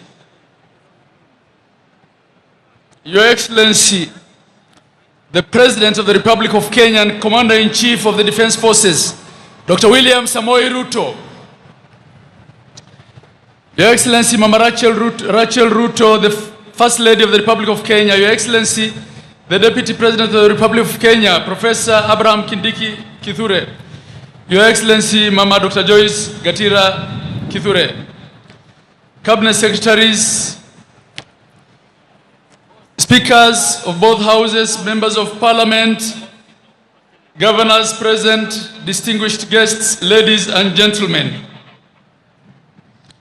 Your Excellency, it's a great honor and privilege to welcome you to Wajir County, the camel capital of Kenya, for the 63rd National Madaraka Day celebrations. On this day, as we reflect on our historic journey towards self-governance, I wish to recognize the courage, sacrifice, and the selflessness of our forefathers and the freedom fighters at both national and regional level. Distinguished guests, ladies and gentlemen, allow me first to express our profound gratitude to His Excellency the President of Kenya, President William Samoei Ruto, for according Wajir County and the wider northeastern region the honor to host this year's Madaraka Day. Your Excellency, the name Wajir means coming together. Wajir is not just a geographical space. It was a strategic bastion. Nestled between Garissa and Mandera, Wajir has for centuries stood as a vital artery of trade, a historic crossroads connecting the Republic of Kenya to its neighbors, Somalia and Ethiopia. Long before the colonial borders, Wajir was a prize to be won, a strategic stronghold, a fierce battleground between the British and the Italians. And Your Excellency, this is the only place in Kenya that for 2 years was under Italian rule. Today, Your Excellency, this town is blessed with sacred historic sites for everyone to see. We stand proud as the home of some of the pioneer educational institutions in the Republic of Kenya, including Wajir Full Primary School and Wajir High School, established in the 1940s and 60s respectively. Your Excellency, the people of Wajir have waited for this day. They prayed for this moment, a day when they host you, their president. A day they get the attention of other Kenyans, stand shoulder to shoulder with the leadership of the Republic, witness the parade of our gallant security forces, and experience the unifying force of patriotism that comes with a national occasion of great magnitude such as this. This day, Your Excellency, marks a defining moment in Wajir's journey. Your Excellency, these celebrations say that Wajir is no longer remote and peripheral. It's fully integrated into the country's shared imagination and future. Your Excellency, the people of Wajir and the wider region will for years to come look back to this day with pride and awe. They will remember this great honor bestowed upon this county by you, Your Excellency. They will remember you as the president who did what was thought unthinkable, rotating the hosting of national holidays, and even more courageously deciding that northern Kenya, and of all places Wajir, for that matter, will host Madaraka Day. Your Excellency, for a long time the people of the northeastern Kenya have organized loudly and silently about the question of belonging and identity. As a region, our post-independence history is often discussed through the lens of marginalization and judged by the images of drought, ravaged livestock when rains fails, security-related hardships, and state-led citizenship challenges, especially in obtaining identification cards and documents, and in old memories of exclusion. Numerous massacres were executed against the residents, the most heinous being the Wagala massacre in Wajir in 1984. Others were the Malkamari massacre in Mandera and the Garissa town massacre in Garissa, commonly referred to as the Garissa Gubai. Since the second liberation and the introduction of multipartyism, followed by the promulgation of the 2010 Constitution and the inception of devolution, a lot has changed for the better. Just a case in point to illustrate this, Your Excellency, in 2013, before devolution, there was a single doctor in the then Wajir district serving 700,000 people across 56,000 square kilometers. Today, Wajir boasts of 76 medical officers, more than 1,100 healthcare professionals, 174 health facilities, modern theaters in all our sub-county hospitals, and fully fledged emergency and blood transfusion services at the Wajir Teaching and Referral Hospital. Today, Your Excellency, you will honor us by officially commissioning our level 5 referral hospital. But even with these changes, we still viewed as remote and peripheral. Your Excellency, Northern Kenya did not sprout when you became president. Today, it's part of the conversation because you have clearly demonstrated by action that you're concerned about inclusion and about balanced development. It was therefore a great honor, Your Excellency, when you graciously acceded to our request to host 2026 Madaraka Day celebrations in Wajir County. Your Excellency, your proclamation of one Kenya, a Kenya for all, has further strengthened this journey. Your Excellency, nowhere has the spirit of inclusion been felt more deeply than when in the recent past you came to Wajir County and you made a presidential proclamation on the registration of issuance of national identity cards and other identification documents to border counties. The lifting of discriminatory vetting in the issuance of identity cards was a profound act of political courage. By removing the painful barriers of extra vetting and systemic profiling, you did more than issue identity cards to deserving Kenyans. You restored our dignity. And you gave us a sense of belonging. You have strongly affirmed that a child born in Wajir possesses the same rights, the same dreams, and the same ownership of the Kenyan promise as a child born anywhere else in the Republic of Kenya. Your Excellency, courtesy of hosting Madaraka Day, this municipality and its environs have benefited tremendously, not only from this magnificent stadium, but also from the construction of additional roads, recarpeting of the old roads, drainage works, overlaying of the airport runway. It's been a timely boost for the business community. It created thousands of temporary jobs and enabled safe employment through, among others, content creation.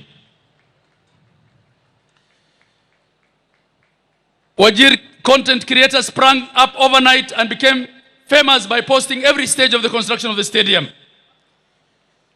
Your Excellency, on the occasion of the launch of the Nyota program, when you were here last on 12th of February, you committed to give the people of Wajir a commercial terminal and a civilian access separate from the military gate at our airport. I confirm to you that Kenya Airports Authority is actively on the ground and working on this. Your Excellency, the affordable housing project, your flagship transformation agenda, is creating jobs, expanding home ownership, and injecting new life to our local economy. It stands out as the single largest real estate investment in our county. Additionally, many markets and student hostels, classrooms, and laboratories are under construction in all constituencies. The Isiolo Mandera Road is ongoing, thanks to your leadership. And the journey to Singapore is truly on course because of you, Your Excellency. Your Excellency, may I take this opportunity on behalf of the people of Wajir and the entire Northeast to express my deepest gratitude to the establishment and the operationalization of the Livestock Products Marketing Board. Rangeland and pastoralism remain our backbone. There still is need for more investments in feedlots, livestock products, value addition, commercial dairy production, and livestock cooperatives. Your Excellency, as I bring my remarks to a close, allow me to express my deepest gratitude for another historic gesture, the establishment of a state lodge in Wajir town.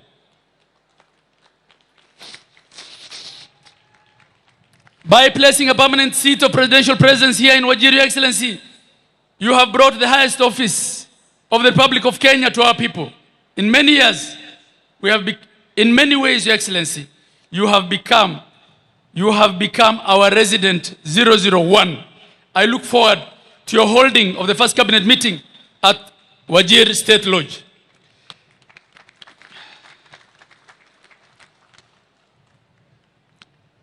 To every investor, entrepreneur, young dreamer watching from across Kenya and beyond, I say this to you: do not wait for the future of Wajir to arrive. Become part of it, invest in it, build it, grow with us. Building the future of Wajir is already unfolding. In closing, Your Excellency, There are many people who I wish were alive to celebrate this great occasion with us today. The late Raila Amolo Odinga, my former party leader, and the late Minister, the Honorable Ahmed Khalif, stand out. The late Raila was a true believer in devolution and was fond of Wajir County, which he visited numerous occasions. As for the Honorable, the late Minister Ahmed Khalif alayhi rahm, Your Excellency, I want to tell you that I am an accidental politician. I engaged in politics for the first time in 2002, not to contest, but to help the late Ahmed Khalif, a man I admired, to recapture his seat as his campaign manager. Your Excellency, it will be a befitting tribute for the people of Wajir in his remembrance to name this magnificent stadium the Honorable Ahmed Khalif Stadium. He was not only a political leader and a human rights champion, but also a religious leader who served as the Secretary General of the Supreme Council of Kenya Muslims. As I close, Your Excellency, once again, Your Excellency, on behalf of the people of Wajir, thank you. Asante sana. And as we say here, Mahat Sanit. Your Excellency, when you honor someone in our culture, and the highest honor is given to kings, Your Excellency, the community for the king contributes 100 camel. The elders of Wajir have said that you are our king, and they will give you 100 camel to be delivered by them at a place of your choice. You are our Sultan. It's now, Your Excellency, my distinct honor and privilege to invite His Excellency the Deputy President of the Republic of Kenya, Professor Abraham Kindiki Kithure, to make his remarks and invite Your Excellency. A happy Madaraka Day to you all, the people of Wajir, the people of Northeastern, and to Kenyans at large. Thank you, Your Excellency. Thank you. Thank you. Thank you. Your Excellency, as I was reading this speech, I was shaking. And Senator Cheriot will tell you, I spent half the time sitting there crying. Thank you.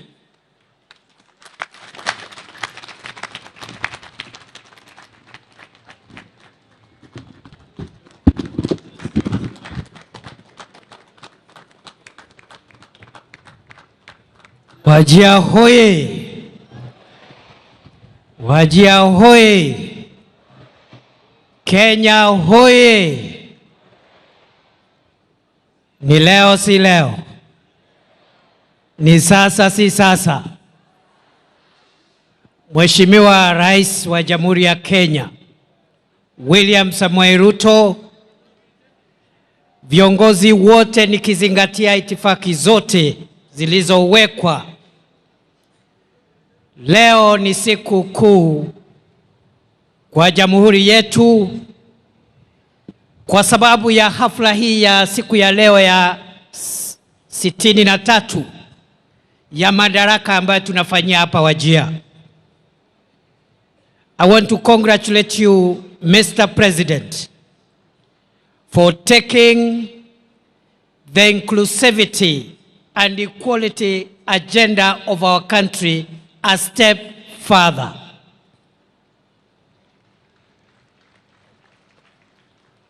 Katika miaka 63 ambayo imepita, tumepiga hatua muhimu katika maendeleo ya nchi yetu. Tumekuwa tukizingatia katiba na tunaendelea kuizingatia.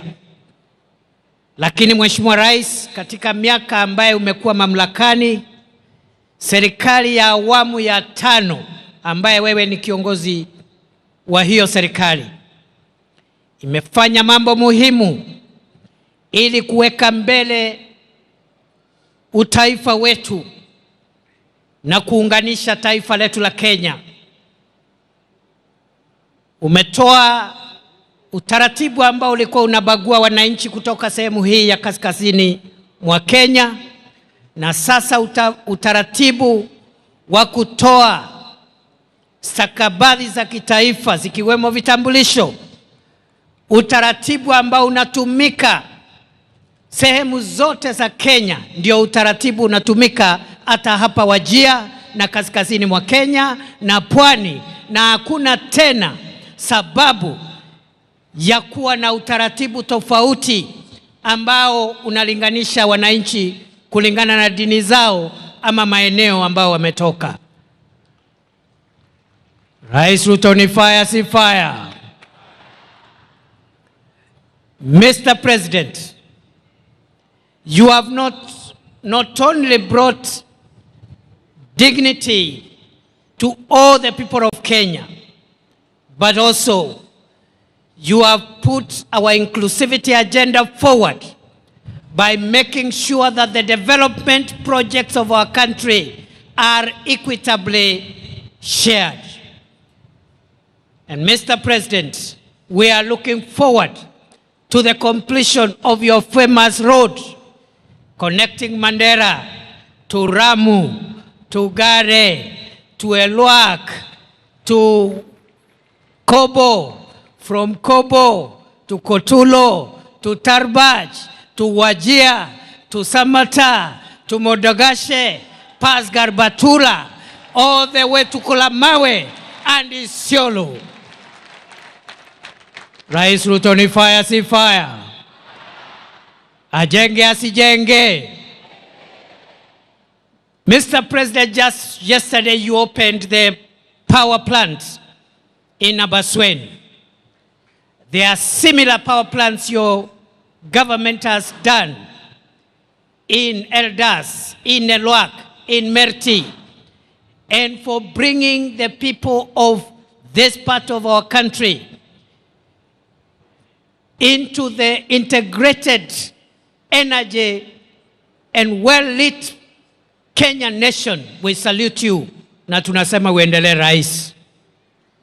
Mwisho kabisa, nataka nikupongeze Mheshimiwa Rais kwa sababu umesema ya kwamba vile umeanzisha hazina ya miundo msingi wa kitaifa, National Infrastructure Fund, umetuambia kwamba ile pesa mingi ya kujenga mabawa ya maji under the National Infrastructure Fund, most resources will be dedicated to arid and semi-arid lands, and that is going to change the fortunes of Wajir, northern Kenya, and the nearly 75% of the arid and arid lands of our country. Rais Ruto ni fire si fire. Aendelee asiendelee. Mr. President, today is your day. Allow me, with a lot of humility, to request you, sir, Mr. President, to come and address the people of Kenya from Wajir. Wapi makofi ya rais jameni? Ni fire si fire? Ni noma si noma? Wacha nione salamu ya Rais William Ruto, salamu ya Rais William Ruto. Hii kitu iko imebend kidogo, adjust.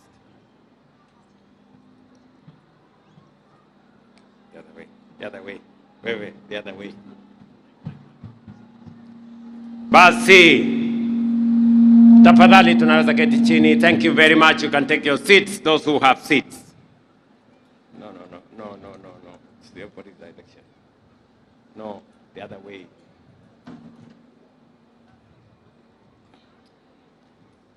Ndugu wananchi wa Wajir, hamjambo?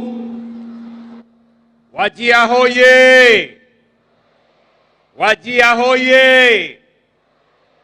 Ni leo si leo. Assalamu alaikum. Asanteni sana. This is Wajir County. And this is Kenya.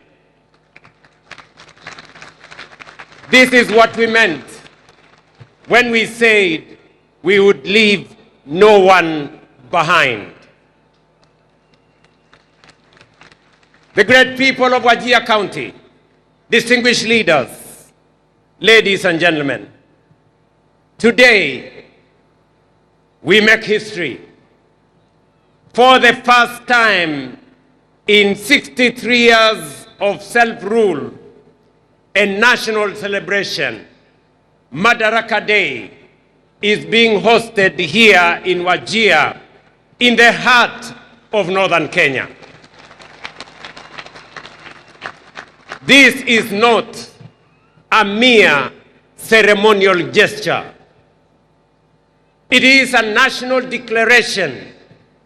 It is a moment of affirmation that Madaraka, our freedom, our dignity, our self-determination was never meant for some Kenyans and not for others. It was never meant for some regions and withheld from others. Madaraka belonged, still belongs, and will forever belong equally to every single Kenyan. Fellow citizens, on Madaraka Day in 1963, our freedom fighters did something consequential. They secured the transfer of political authority from colonial hands into African hands and into Kenyan hands.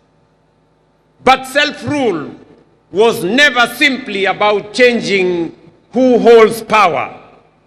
It was about beginning the long but necessary journey of building a nation worthy of the sacrifices that secured its freedom. That promise, that work in progress, is the reason we are here today in Wajir. Decades after independence, this region was left behind through neglect, marginalization, discrimination, and policy failures. Sessional paper number 10 of 1965 entrenched a development paradigm that concentrated development in the so-called high potential areas. Vast regions like the former northern province were classified as marginal, as lesser, and as undeserving. The consequences, ladies and gentlemen, were devastating and long-lasting. Decades without adequate roads, without water, health, or schools. Communities pushed to the fringes of their own republic. Their patriotism questioned, their citizenship doubted, their aspirations undermined.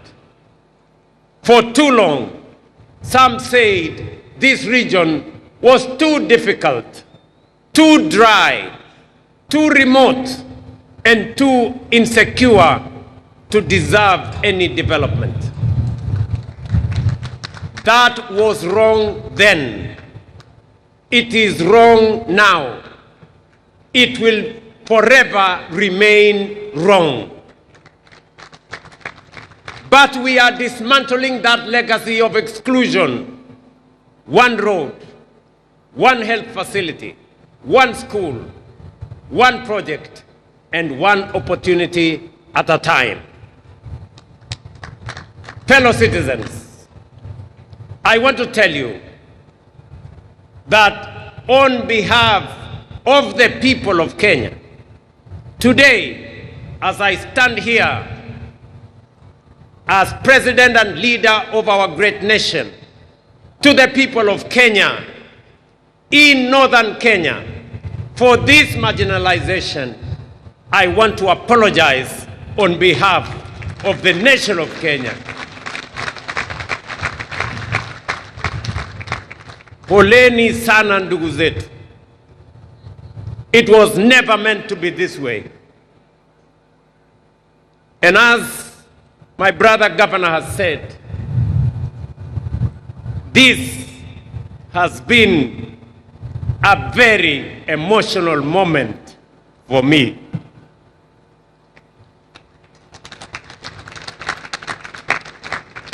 I want to tell you the story of Bakaja Ibrahim Osman. He was born here in Wajir, east of this county in the early 1960s. His parents were born here, but for years, every time Osman went to apply for identity card, the most basic document of citizenship, he was treated not as a Kenyan, but as a suspect, an illegal alien. Every time he was asked for extra documents, subjected to additional vetting, and sent from office to office year after year. Osman was not alone. For more than 6 decades, this was the lived experience of hundreds of thousands of Kenyans in northern Kenya. Citizens were forced to prove they belong through a system built on suspicion, ethnic profiling, and bureaucratic humiliation. How could Osman and countless others like him be expected to pursue their dreams and build their future? The Constitution of Kenya says clearly, every Kenyan, regardless of their ethnicity, religion, or geography, deserves equal protection, equal dignity, and equal treatment under the law. That is why in February 2025, right here at Orahes grounds in Wajir town, I signed the Presidential Declaration on registration and issuance of IDs and birth certificates in northern Kenya and other counties, ending that system of discrimination. The results, ladies and gentlemen, are already being felt. Citizens like Abdirahman Ali Osman and Mariam Isaac Mohammed, both born in 2007 here in Wajir County, were among thousands of young Kenyans who turned 18 last year and walked away with their national identity cards. No hurdles, no extra documentation, no discrimination, no humiliation, just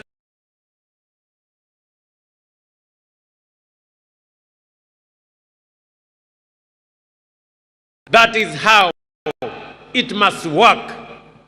That is how it will work for every Kenyan in every part of our republic. But let me be direct about what that decision was not. It was not an invitation for foreigners to acquire Kenyan documents illegally. Kenyan identity cards will only be issued to legitimate citizens of this republic. Our commitment to justice and inclusion goes hand in hand with our duty to protect the integrity of our national identity and the security of our country. We did not abolish verification of citizenship. We abolished discrimination.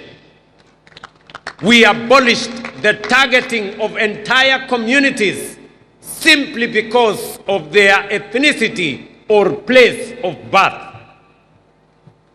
A strong nation does not choose between security and justice. A strong nation protects both. That is exactly what we are doing. Today, people like Osman and Mariam no longer feel like strangers in their own country. They feel seen and heard. They feel recognized. They matter and they belong.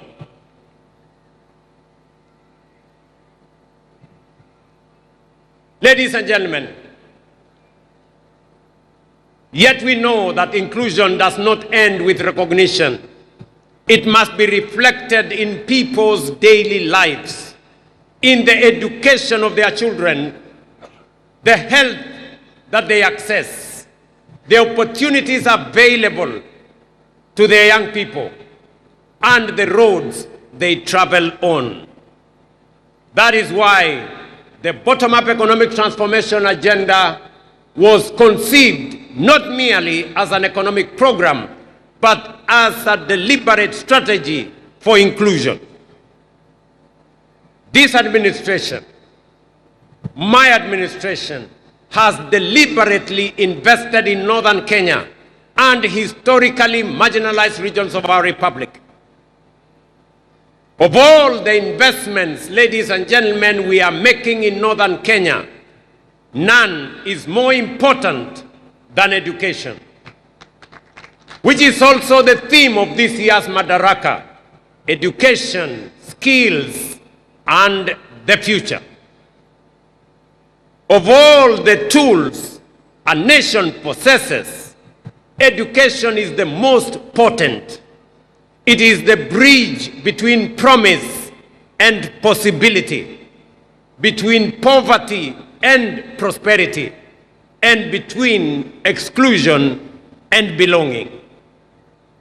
Unlike in 1963, the next frontier of Kenya's liberation will not be fought on conventional battlefields. It will be won in classrooms and lecture halls, laboratories and workshops, and in innovation hubs. The nations leading the world today and their position: South Korea, Malaysia, Singapore, invested in science, technology, engineering, and mathematics education and became a technology powerhouse. Singapore turned it to its people into the greatest resource. Finland built a knowledge economy through sustained investment in learning. Kenya is decisively moving in that direction. The competence-based education and training system is transforming what learning means in Kenya. It is equipping our children not merely to pass examinations, but to think critically, solve problems, innovate, and compete on the global stage. It is designed around a simple but powerful belief that every child has unique abilities and talents worth discovering, nurturing, and unleashing. What particularly encourages me is that 52% of learners in the first ever grade 10 cohort have chosen the STEM pathway.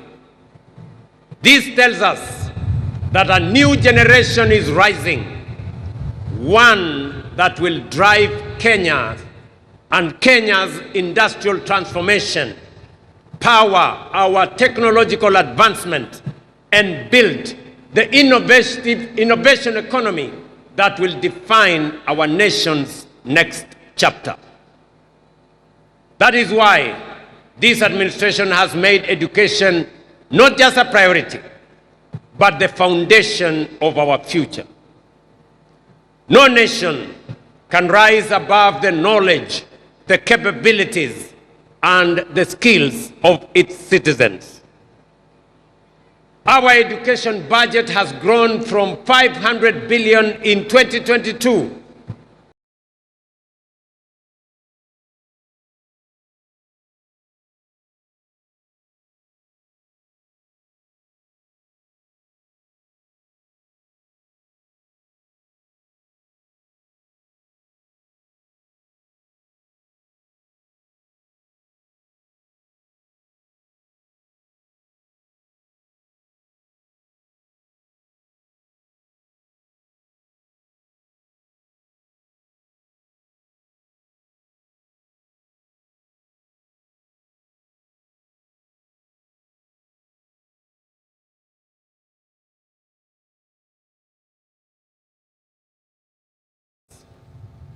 That is why we operationalized the Wajir and Kutulo and Mandera Teachers Training Colleges to complement Garissa Teachers Training College.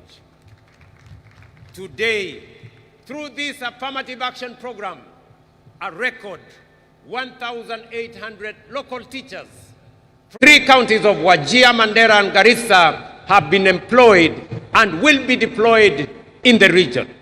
Additionally, 4,616 young people from this region are enrolled in teacher training colleges, the highest number in our history.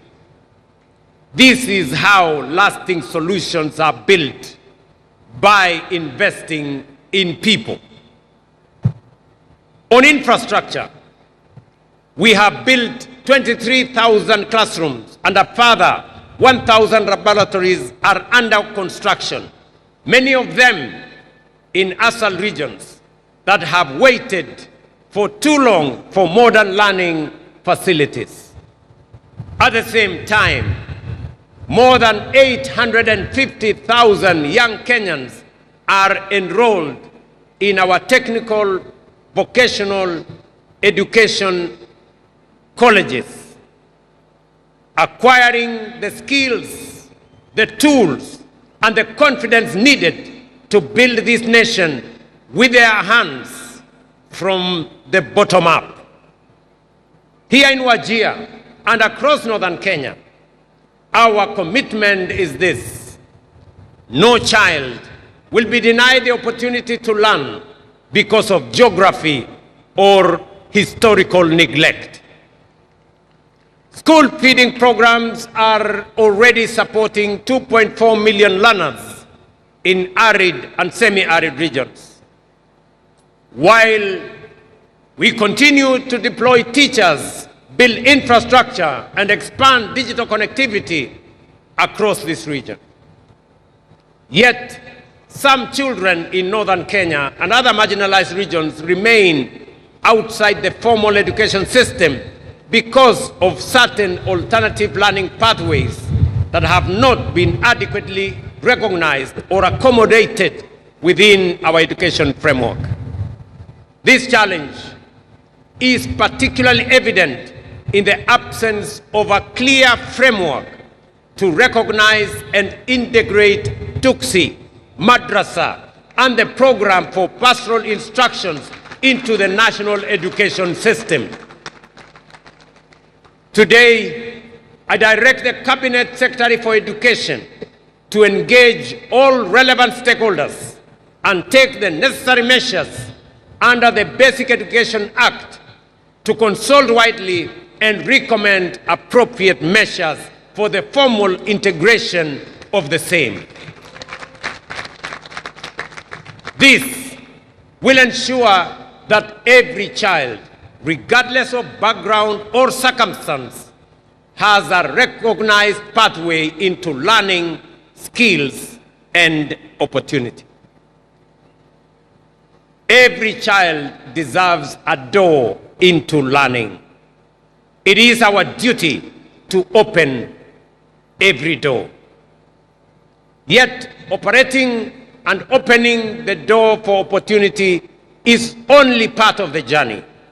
Inclusion must also mean access to quality healthcare, dignity, and well-being for every citizen.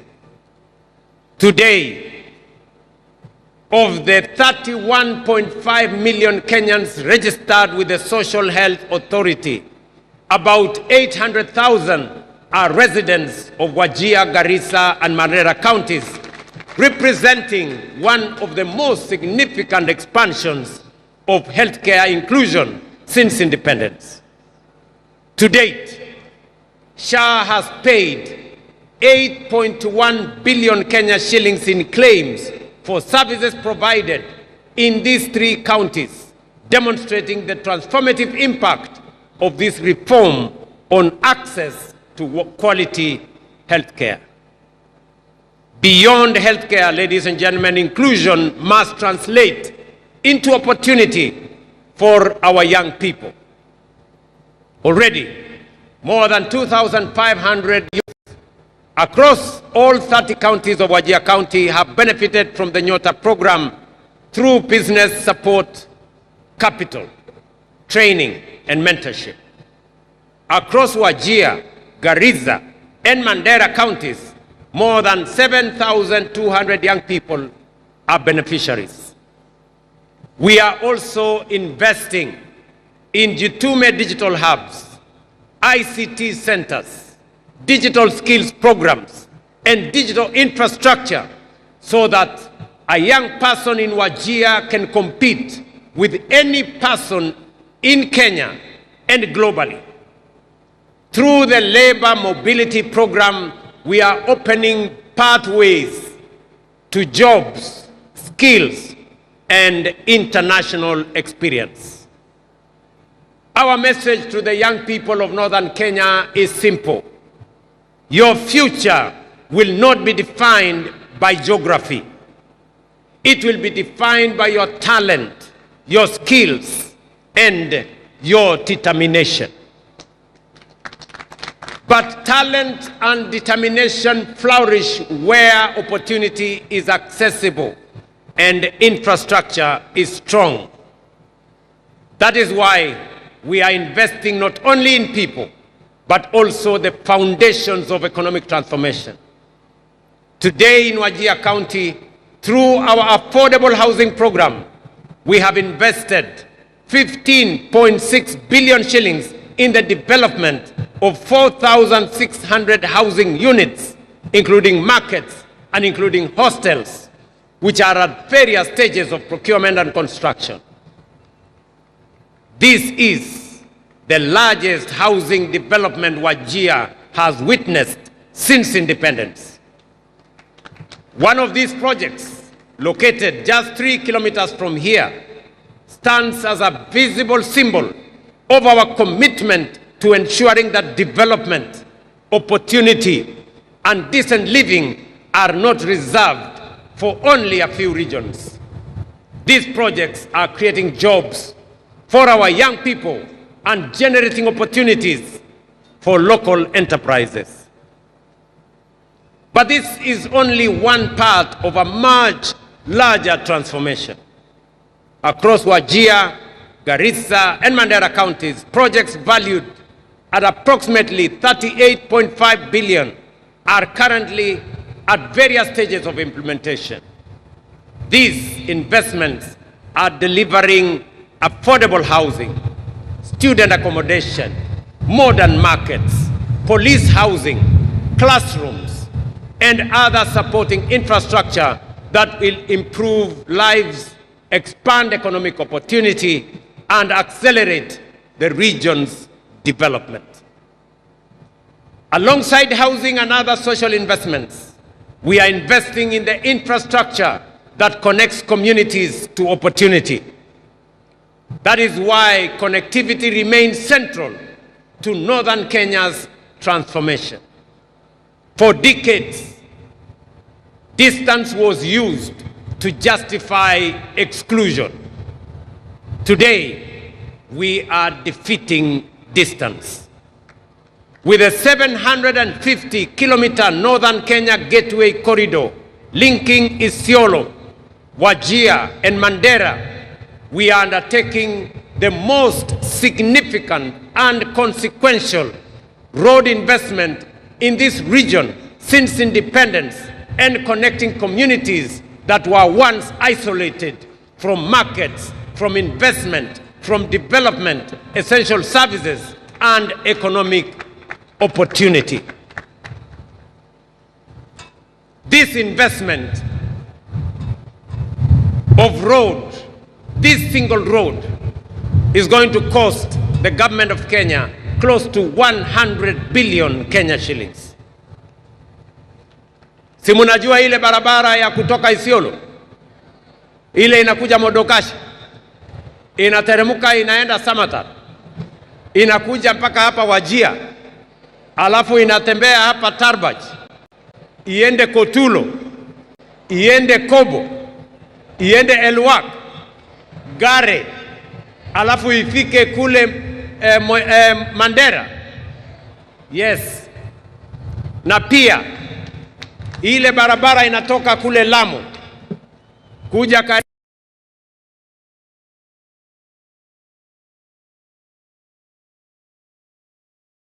and gentlemen, this is more than a road project.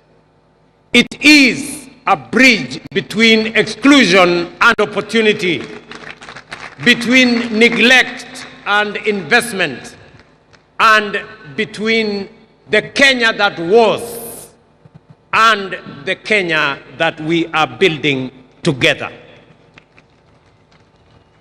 And then there is livestock. Here in Wajir and across northern Kenya, livestock is more than an economic activity. It pays school fees.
naimarisha usalama katika eneo hili la Kisauni. Basi pia vile vile mtaweza kuongea na mwingine tu pale. Kaka, dakika moja songa wasiliana mimi na wewe hapa, tuambie pengine kufika kwako hapa kuna ashiria nini leo? Hujambo, unaitwa nani? Kufika kwako hapa kuna ashiria nini siku ya leo?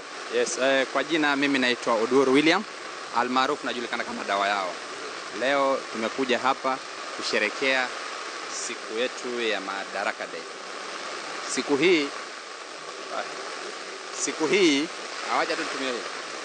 hii tunakumbuka zile juhudi ambazo mashujaa wetu walizozifanya mpaka tukatambulika na tukawa taifa huru.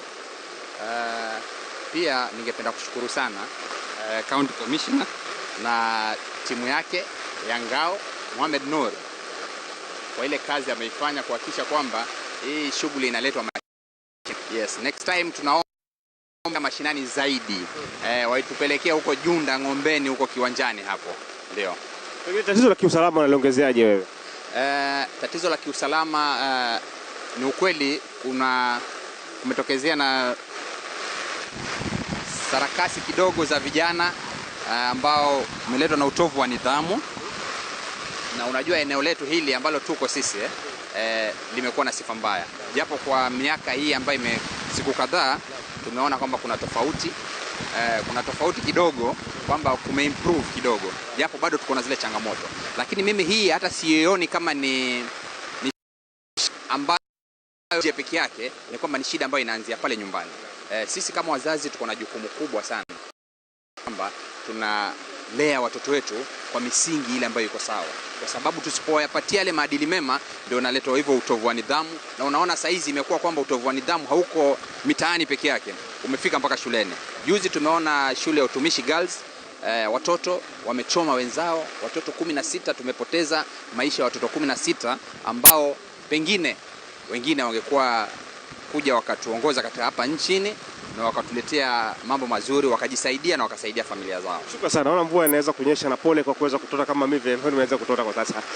Asante. Basi ni mahojiano ambayo wengi wangeweza penda kidogo kuweza kuyazingatia na kuweza kuendelea nayo, lakini basi mvua inaendelea kunyesha tayari, ishanilowesha mimi hapa, na sijui basi wale wakazi ambao wamefika katika sherehe hii wana yapi kuzungumza, kwa sababu ni hali ambayo basi imeweza kuzua ati katika kaunti ya Mombasa. Mvua imeanza mwendo wa asubuhi, kaposa kidogo, lakini kwa sasa inanyesha kwa kasi mno. Hivyo basi tutaweza kusikiza tu hotuba ambazo zitaendelea pale kutoka kwa viongozi, ikiwemo mbunge wa eneo hili la Kisauni Rashid Bedzimba, County Commissioner kaunti ya Mombasa, na pengine iwapo pia gavana wa kaunti ya Mombasa Abdulswamad Sharif Nassir atafika hapa, basi tutaweza kumtegea na kusikia na yapi ya kuongelea. Ila kwa sasa niruhusu tuweze kupumzika kidogo, kwa sababu mvua tayari ishaninyeshea kutoka maeneo haya ya uwanja huu hapa wa Kisauni.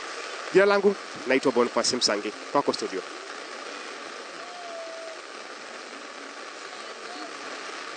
Thank you so much, Msangi. Despite the weather there, of course, bringing us up to speed with exactly what is happening on the ground right now.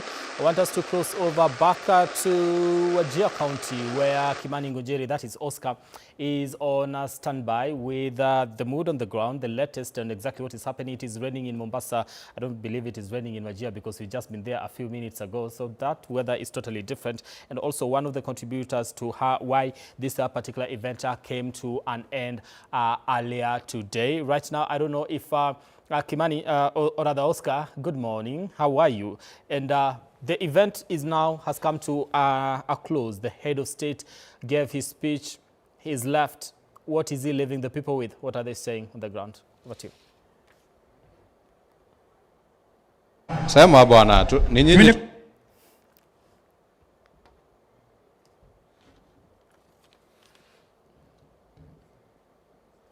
dakika za mwisho za hafla hii ya Madaraka, sherehe ambazo zimefanyika katika uga huu wa Wajir. Hivi sasa wananchi wanaendelea kuondoka katika uwanja huu dakika chache ambazo zimepita. Rais William Ruto pamoja na viongozi wengine ambao walikuwa kwenye uwanja huu na kwenye sherehe hizi wameweza kuondoka katika uwanja huu baada ya hotuba ambayo alipeana rais. Kuna matangazo ambayo yanapeanwa na wale wasimamizi wa sherehe hizi wakijaribu kuelekeza wananchi baada ya sherehe hizi, lakini hivyo ndivyo mambo yalivyokuwa, na imekuwa ni sherehe ambayo imechukua muda mfupi sana ikilinganishwa na sherehe zingine ambazo huwa zinafanyika za kitaifa, na kuna sababu ambazo zimeifanya.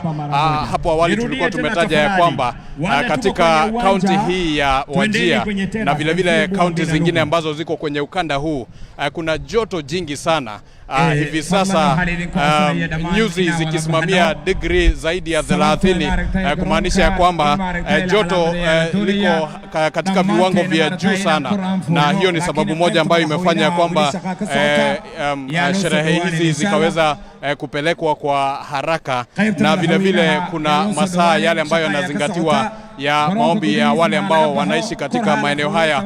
Wengi wao ni wale wafuasi wa dini ya Kiislamu ambao lazima wangezingatia masaa. Kwa hivyo mipango na mikakati ilipokuwa inapangwa, hayo mambo mawili lazima yangezingatiwa, na utagundua ya kwamba hivi sasa ni saa 5:10 na sherehe zimeshakwisha. Hii ni kinyume na vile ambavyo tumezoea kuona kwamba sherehe zinaisha saa 7, saa 8. Kumekuwa na utofauti. Jambo lingine ambalo limejitokeza ni ya kwamba katika sherehe ya leo kumeonekana kuwa na hisia za aina fulani ambazo zimeletwa sana sana na hotuba ya rais alipokuwa anazungumzia maeneo haya na vile ambavyo yamekuwa yakitengwa kwa muda mrefu, miaka 63 tangu wakati ambapo nchi ya Kenya ilipata uhuru. Maeneo haya ya kusini mashariki mwa Kenya imekuwa, ama kaskazini mashariki mwa Kenya imekuwa ni kana kwamba imetengwa kwa njia nyingi kimaendeleo na mambo mengine ambayo yamekuwa kifanyika katika nchi, na hivyo sasa na hivyo basi rais ameonekana kuwa na hisia za kujaribu kuonyesha wananchi wa huku kwamba wakati umefika kwamba wakaweze kujihisi kwamba wao ni sehemu ya nchi ya Kenya. Hotuba ya rais bila shaka imejumuisha mambo tofauti ambayo ameyazungumzia. Baadhi ya haya mambo ni yale ambayo yanaguza maisha ya wale wanaishi katika maeneo haya. Rais ameguzia kuhusu eneo hili kuwa limetengwa kimaendeleo katika hali tofauti tofauti, na akasema ya kwamba kuanzia wakati huu mambo kama hayo yataanza kuisha na kutakuwa na mipango ambayo itajumuisha sehemu zote za nchi. Kumbuka ya kwamba Rais William Ruto katika wakati huu amekuwa katika utawala, amekuwa akijaribu kusisitiza ya kwamba lazima wananchi wote wajumuishwe katika mambo tofauti tofauti ambayo yanafanyika hapa nchini, katika mipango ya serikali, katika vyeo na mambo mengine. Kwa hivyo rais amejaribu kusisitiza hayo na kujaribu kusema ya kwamba mikakati itawekwa ya kuhakikisha kwamba hakuna mwananchi yeyote yule ambaye ataweza kutengwa katika mipango ya kiserikali na mipango ya kukuza nchi ya Kenya. Vile vile rais ameweza kuzungumzia kuhusu usajili wa wananchi upande huu. Hili ni swala ambalo limekuwa likileta tumbo joto kwa sababu kumekuwa na hali ya mshike wakati ambapo swala hili linapozungumziwa. Wakati ambapo rais alikuwa hapa mwezi Februari mwaka huu, aliweza kutangaza kuhusu watu kusajiliwa, kuondoa yale mambo ambayo yalikuwa yanazuia watu waweze kusajiliwa kwa urahisi, na baadaye kukawa na siasa ambazo ziliibuka kwamba rais huenda rais kwa kupeana amri ile ameweza kufungua nchi kwa hatari ya kiusalama, kwamba wananchi ambao ama watu ambao si wananchi wa Kenya huenda wakajipata wakisajiliwa. Lakini hii leo rais ameweza kuweka waziwazi kwamba amri yake haikuwa inamaanisha ya kwamba anaweka nchi ya Kenya katika hatari ya kiusalama, lakini amesema ya kwamba ilikuwa ni kwamba lazima wananchi wa Kenya waweze kusajiliwa na wale ambao si wananchi hawataweza kuwa wanasajiliwa. Ameweza kuweka hilo jambo waziwazi. Vile vile rais ameweza kurejelea ile jambo la elimu. Tulikuwa tumetaja hapo awali ya kwamba katika hafla ya leo ilikuwa ni kwamba kauli mbiu ilikuwa ni kuhusiana na elimu, kujaribu kusisitiza ya kwamba katika eneo hili elimu itakuwa ikipewa kipaumbele kati ya mambo mengine ambayo yatakuwa yanafanyika. Na hivyo katika hotuba yake rais ameweza kusisitiza ya kwamba maeneo haya yatazidi kunufaika kwa njia kuu na mikakati mbalimbali walimu ambao wanaajiriwa ama walimu ambao wanaajiriwa na vile vile wanafunzi kupata nafasi ya kuingia katika shule. Hilo ni jambo ambalo rais ameweza kulizungumzia kwa kina, na vile vile rais ameweza kuhutubia ama kuzungumzia mambo ambayo yanahusiana na wale wafugaji na kuweza kusema ya kwamba serikali inajaribu kupanga mikakati ama inapanga mikakati ya kuhakikisha ya kwamba wale wafugaji pia wananufaika na ile shughuli ya kuweza kufuga. Kumbuka maeneo haya ya kaskazini mwa nchi yanakuwa na shughuli ya ufugaji kwa njia kuu, ufugaji wa ng'ombe, mbuzi, ngamia na wanyama wengine, na kwa hivyo rais ameweza kutangaza ya kwamba kutakuwa na kitita cha shilingi bilioni 5 ambazo zitatumika ili kuweza kuwasaidia wafugaji zaidi ya 1350 ambao wako kwenye maeneo tofauti tofauti kwenye county au kwenye majimbo 21 ambayo kwa njia moja au nyingine hayapati mvua ya kutosha. Rais ameweza kuzungumzia jambo hilo na ameweza kupeana mwelekeo wa ni vipi hayo mambo yataweza kufanyika. Ni baadhi tu ya mambo ambayo Rais William Ruto ameweza kuyazungumzia katika hafla hii ya 63 ya kusherehekea siku ya Madaraka. Najaribu nipate wananchi wawili, labda unaweza kutuzungumzia, utuambie jina lako na umehisi vipi kuhusiana na sherehe ya leo ya Madaraka. Kwa majina mimi naitwa Esther. Angalia pale. Kwa majina mimi naitwa Esther. Kulingana na sherehe ya leo, rais anatuongeleza vizuri na tumeona makuu na maajabu kutokana na rais wetu. Ni kitu gani hasa kimeweza kukufurahisha? Kitu kinanifurahisha ni security iko tight, watu wanakaa na amani, shia pia na sisi tunaona na macho yetu si kusikia. Asante sana. Labda ungependa kuzungumza ama ungependa kuzungumza? Wananchi tu hapa wanakuwa na wasiwasi kidogo ya kuzungumza, lakini kama alivyosema huyo mwananchi ni kwamba usalama umekuwa umeimarishwa kwa njia kuu sana, na kumekuwa na maafisa wengi wa vitengo tofauti tofauti, kuanzia wale wa kijeshi, wale wa polisi wa kawaida, maafisa wa polisi wa vitengo vya aina tofauti tofauti wameweza kushika doria hapa katika uwanja huu, na vile vile katika mji huu wa Wajir kumekuwa na usalama ambao umekuwa umeimarishwa kwa siku chache ambazo zimepita kabla ya siku ya leo, na serikali vile vile imeweza kuhakikisha kwamba usalama huu utaendelea kuonekana katika maeneo haya. Vile vile ni vizuri kwamba nitaje, kumekuwa na katika hotuba ya rais amezungumzia kuhusu miradi tofauti tofauti ambayo inaendelezwa katika maeneo haya. Tulikuwa tumetaja hapo awali kuhusiana na miradi ya barabara, ujenzi wa barabara, ujenzi wa mabwawa ambayo yatasaidia wananchi wa upande huu, manake hili ni eneo ambalo halipati mvua kwa urahisi, na kwa hivyo ujenzi wa mabwawa itakuwa ni jambo ambalo litakuwa linasaidia wananchi wa upande huu, na rais ameweza kulizungumzia vile vile ujenzi wa nyumba za bei rahisi na vile vile ujenzi wa soko na mambo mengine kama hayo.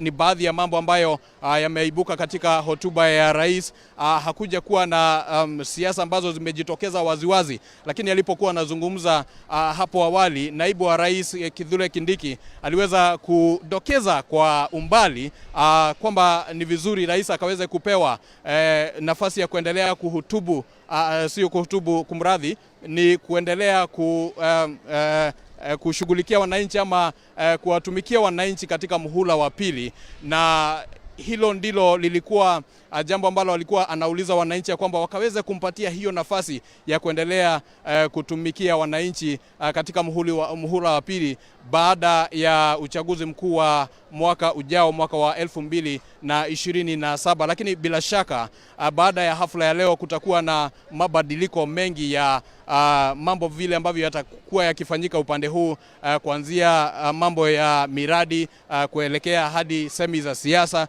Kutakuwa na utofauti mkubwa sana ambao unatarajiwa kuonekana upande huu kuanzia wakati huu, na rais amehakikisha ya kwamba eneo hili litazidi kujumuishwa katika mambo mbalimbali ambayo yatakuwa yakifanyika ni katika dakika za mwisho za sherehe hii ya Madaraka kutoka katika uga huu wa Wajir Stadium hapa katika County 008. Narejesha kwako, jina langu ni Kimani Ngunjiri.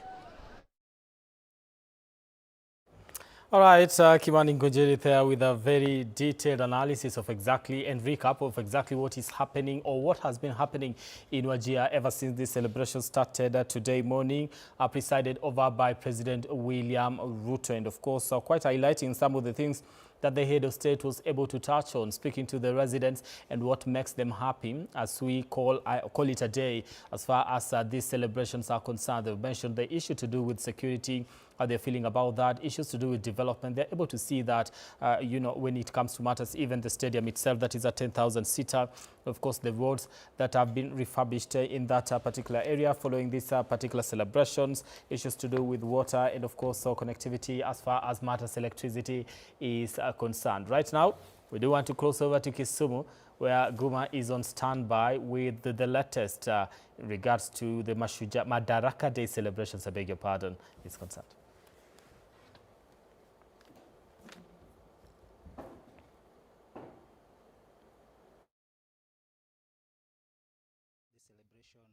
Of the Madaraka Day, the 63rd Madaraka Day in the country has commenced and has been concluded. And here in Kisumu, we have a group of residents who have also their opinions to express on issues regarding how the country has been and those issues that have been affecting the country since independence and those that are now emerging at this particular age or this particular era. Now joining me here is a group of ladies and gentlemen who are agitating for various rights in the country that have been affected. Kindly introduce yourself and tell us why are we celebrating this day? Does it mean anything? What are the strides we've made as a country? And what are the issues that still needs to be addressed? Start with your name. All right, so my name is Maxi Daniel. I work with the End Femicide Movement and I directly work with Talanta Africa. Today we are here to celebrate Madaraka Day, but at the same time we want to understand exactly what Madaraka then feels like to the women of Kenya. So as End Femicide Movement, we are here for our voices to be heard. The numbers are increasing. We have made several demands to the government. They put together a task force of 42 people who came up with recommendations, but none of the recommendations have been followed through. So these are some of the things that we are here to ask the question of when why are we talking about Madaraka? Why are we talking about freedom and, you know, all these things when women of this country are not safe, when we have numbers skyrocketing? As we speak, Africa Uncensored has released a huge list from 2016 to 2026 in the past 10 years where women have died in different counties. So this is a moment for all of us to be held accountable, for the government to tell us what is the way forward. How are we going to ensure that even as we are celebrating Madaraka Day, the Kenyan women are going to be safe, and to which strengths are they willing to go to ensure that the women in this country are safe? Yes. Thank you. Let me get another person to tell us who is taking the blame here on the issues affecting women, the femicide issues that have been raised year in, year out. Who is to blame? Is it the government? Is it the security? Is it the people? Do we blame, or it's a holistic approach that needs to be taken so that this issue is addressed? Okay, hi, my name is Elma Tieno. I'm also part of the End Femicide Movement, and I work specifically with Kisumu Social Inclusion Network. We are based at Kisumu West. When it comes to who is to blame, it's an holistic approach. Kenya, let's just say, for example, the reason why we are celebrating today, Madaraka Day, is because we are celebrating sovereignty. Because in June 1st, 1963, Kenya was able to get its sovereignty against the British government. However, we have policies in Kenya's bills that are supposed to protect women. In fact, even let's go to bills, just the constitution. Inasema, I have a right to life. And when women are being killed, children are being killed, yet the government keeps quiet. We have a task force that is not doing anything to support and defend women, because women are not supposed to be killed because they are women. It's very unfortunate that we live in a country like that, and it's a holistic approach from the way from the presidency level to our counties, to our MCAs, and it's a whole holistic approach that needs to be taken, because I feel like the rules that are put in place to punish the offenders are not that strict. A lot of cases when it comes to end femicide are in courts, but they're not being pushed. Not many people get justice, and it's highly unfortunate. Okay, and what do you think is a major contributor of femicide in the country? The major contributor is that we don't have stricter policies, and policy influencers who are supposed to implement those rules that are put in place. We have rules in Kenya, yes, but there's no one who is very strict on them. They are very lagged, and it's like they're taking human life or women's life as a joke, and it's not right. Yes. Thank you. Let me get a voice of a man here, because sometimes men end up getting much blame on issues when it comes to femicide. So as a man, what does this mean to you, and what is the role that men should play to ensure that our ladies are not endangered in any way wherever they are? Okay, thank you very much. My name is Martin Aluda, a resident of Kisumu. As a man, this means a lot to me, because these are our sisters, these are our mothers, and when they are affected, it also affects us psychologically. Men, we have a role to play in all this. First of all, we should report all the cases to the authorities. We should collaborate with the authorities. We should also discourage such behaviors from taking place in our presence. Yes. Thank you. I've seen a latest entrant. Maybe you can tell us, have we deteriorated as a nation since independence in terms of safety of the other gender, the ladies? Thank you so much. My name is George Alambo. I chair Western Kenya Human Rights Network. We have a big issue when it comes to protection of other gender, that is a female mostly. What has always been perceived to be pleasure, having fun, has branded almost everyone to be a potential criminal, which should not be the case. As we celebrate Madaraka Day today, which is a freedom, our ladies, our girls, our women, our grandmothers, our mothers don't feel safe because of protection. Because any slight, they call it mistake, of either loving, being close to a male gender, is already a criminal issue. So one of the things that we want to stress, number one, there should be prompt response when something happens. Two, we have a big issue, and that one goes to security organs. When there are threats unreported, then we need to act before it escalates. Because normally, cases that you find we've lost, you get that there have been numerous reports that have been submitted, not acted upon to the agency it requires. Again, a combined effort, that one to the community. There are those suspicious issues that we see that this one might escalate. One of the things is a warning. For example, I will kill you one day. You will see me. Some of those things are not good sentiments and need to be acted on immediately. And also urging our Council of Elders have a very big issue. Where have we gotten it wrong that we need to get back and begin a conversation, even with our administration, right at the community level? We need to have that conversation seriously. Yes. Okay, thank you. And maybe just in 20 seconds, what is the rallying call as we celebrate this Madaraka Day? Number one, the cases that have been submitted, can they speed up investigation? Make sure that somebody pays for what they have done. Yes. Thank you very much. Amwai, that is from Kisumu, coming to you live, where there are people here, a group of activists who have come here to celebrate the Madaraka Day, and their main aim is to talk about issues of femicide. They want to be heard, they want these issues to be addressed amicably, and they're saying this is something that should be done holistically, an approach that involves everyone from government, community level, the Council of Elders within our communities. From Kisumu County, back to you in studio.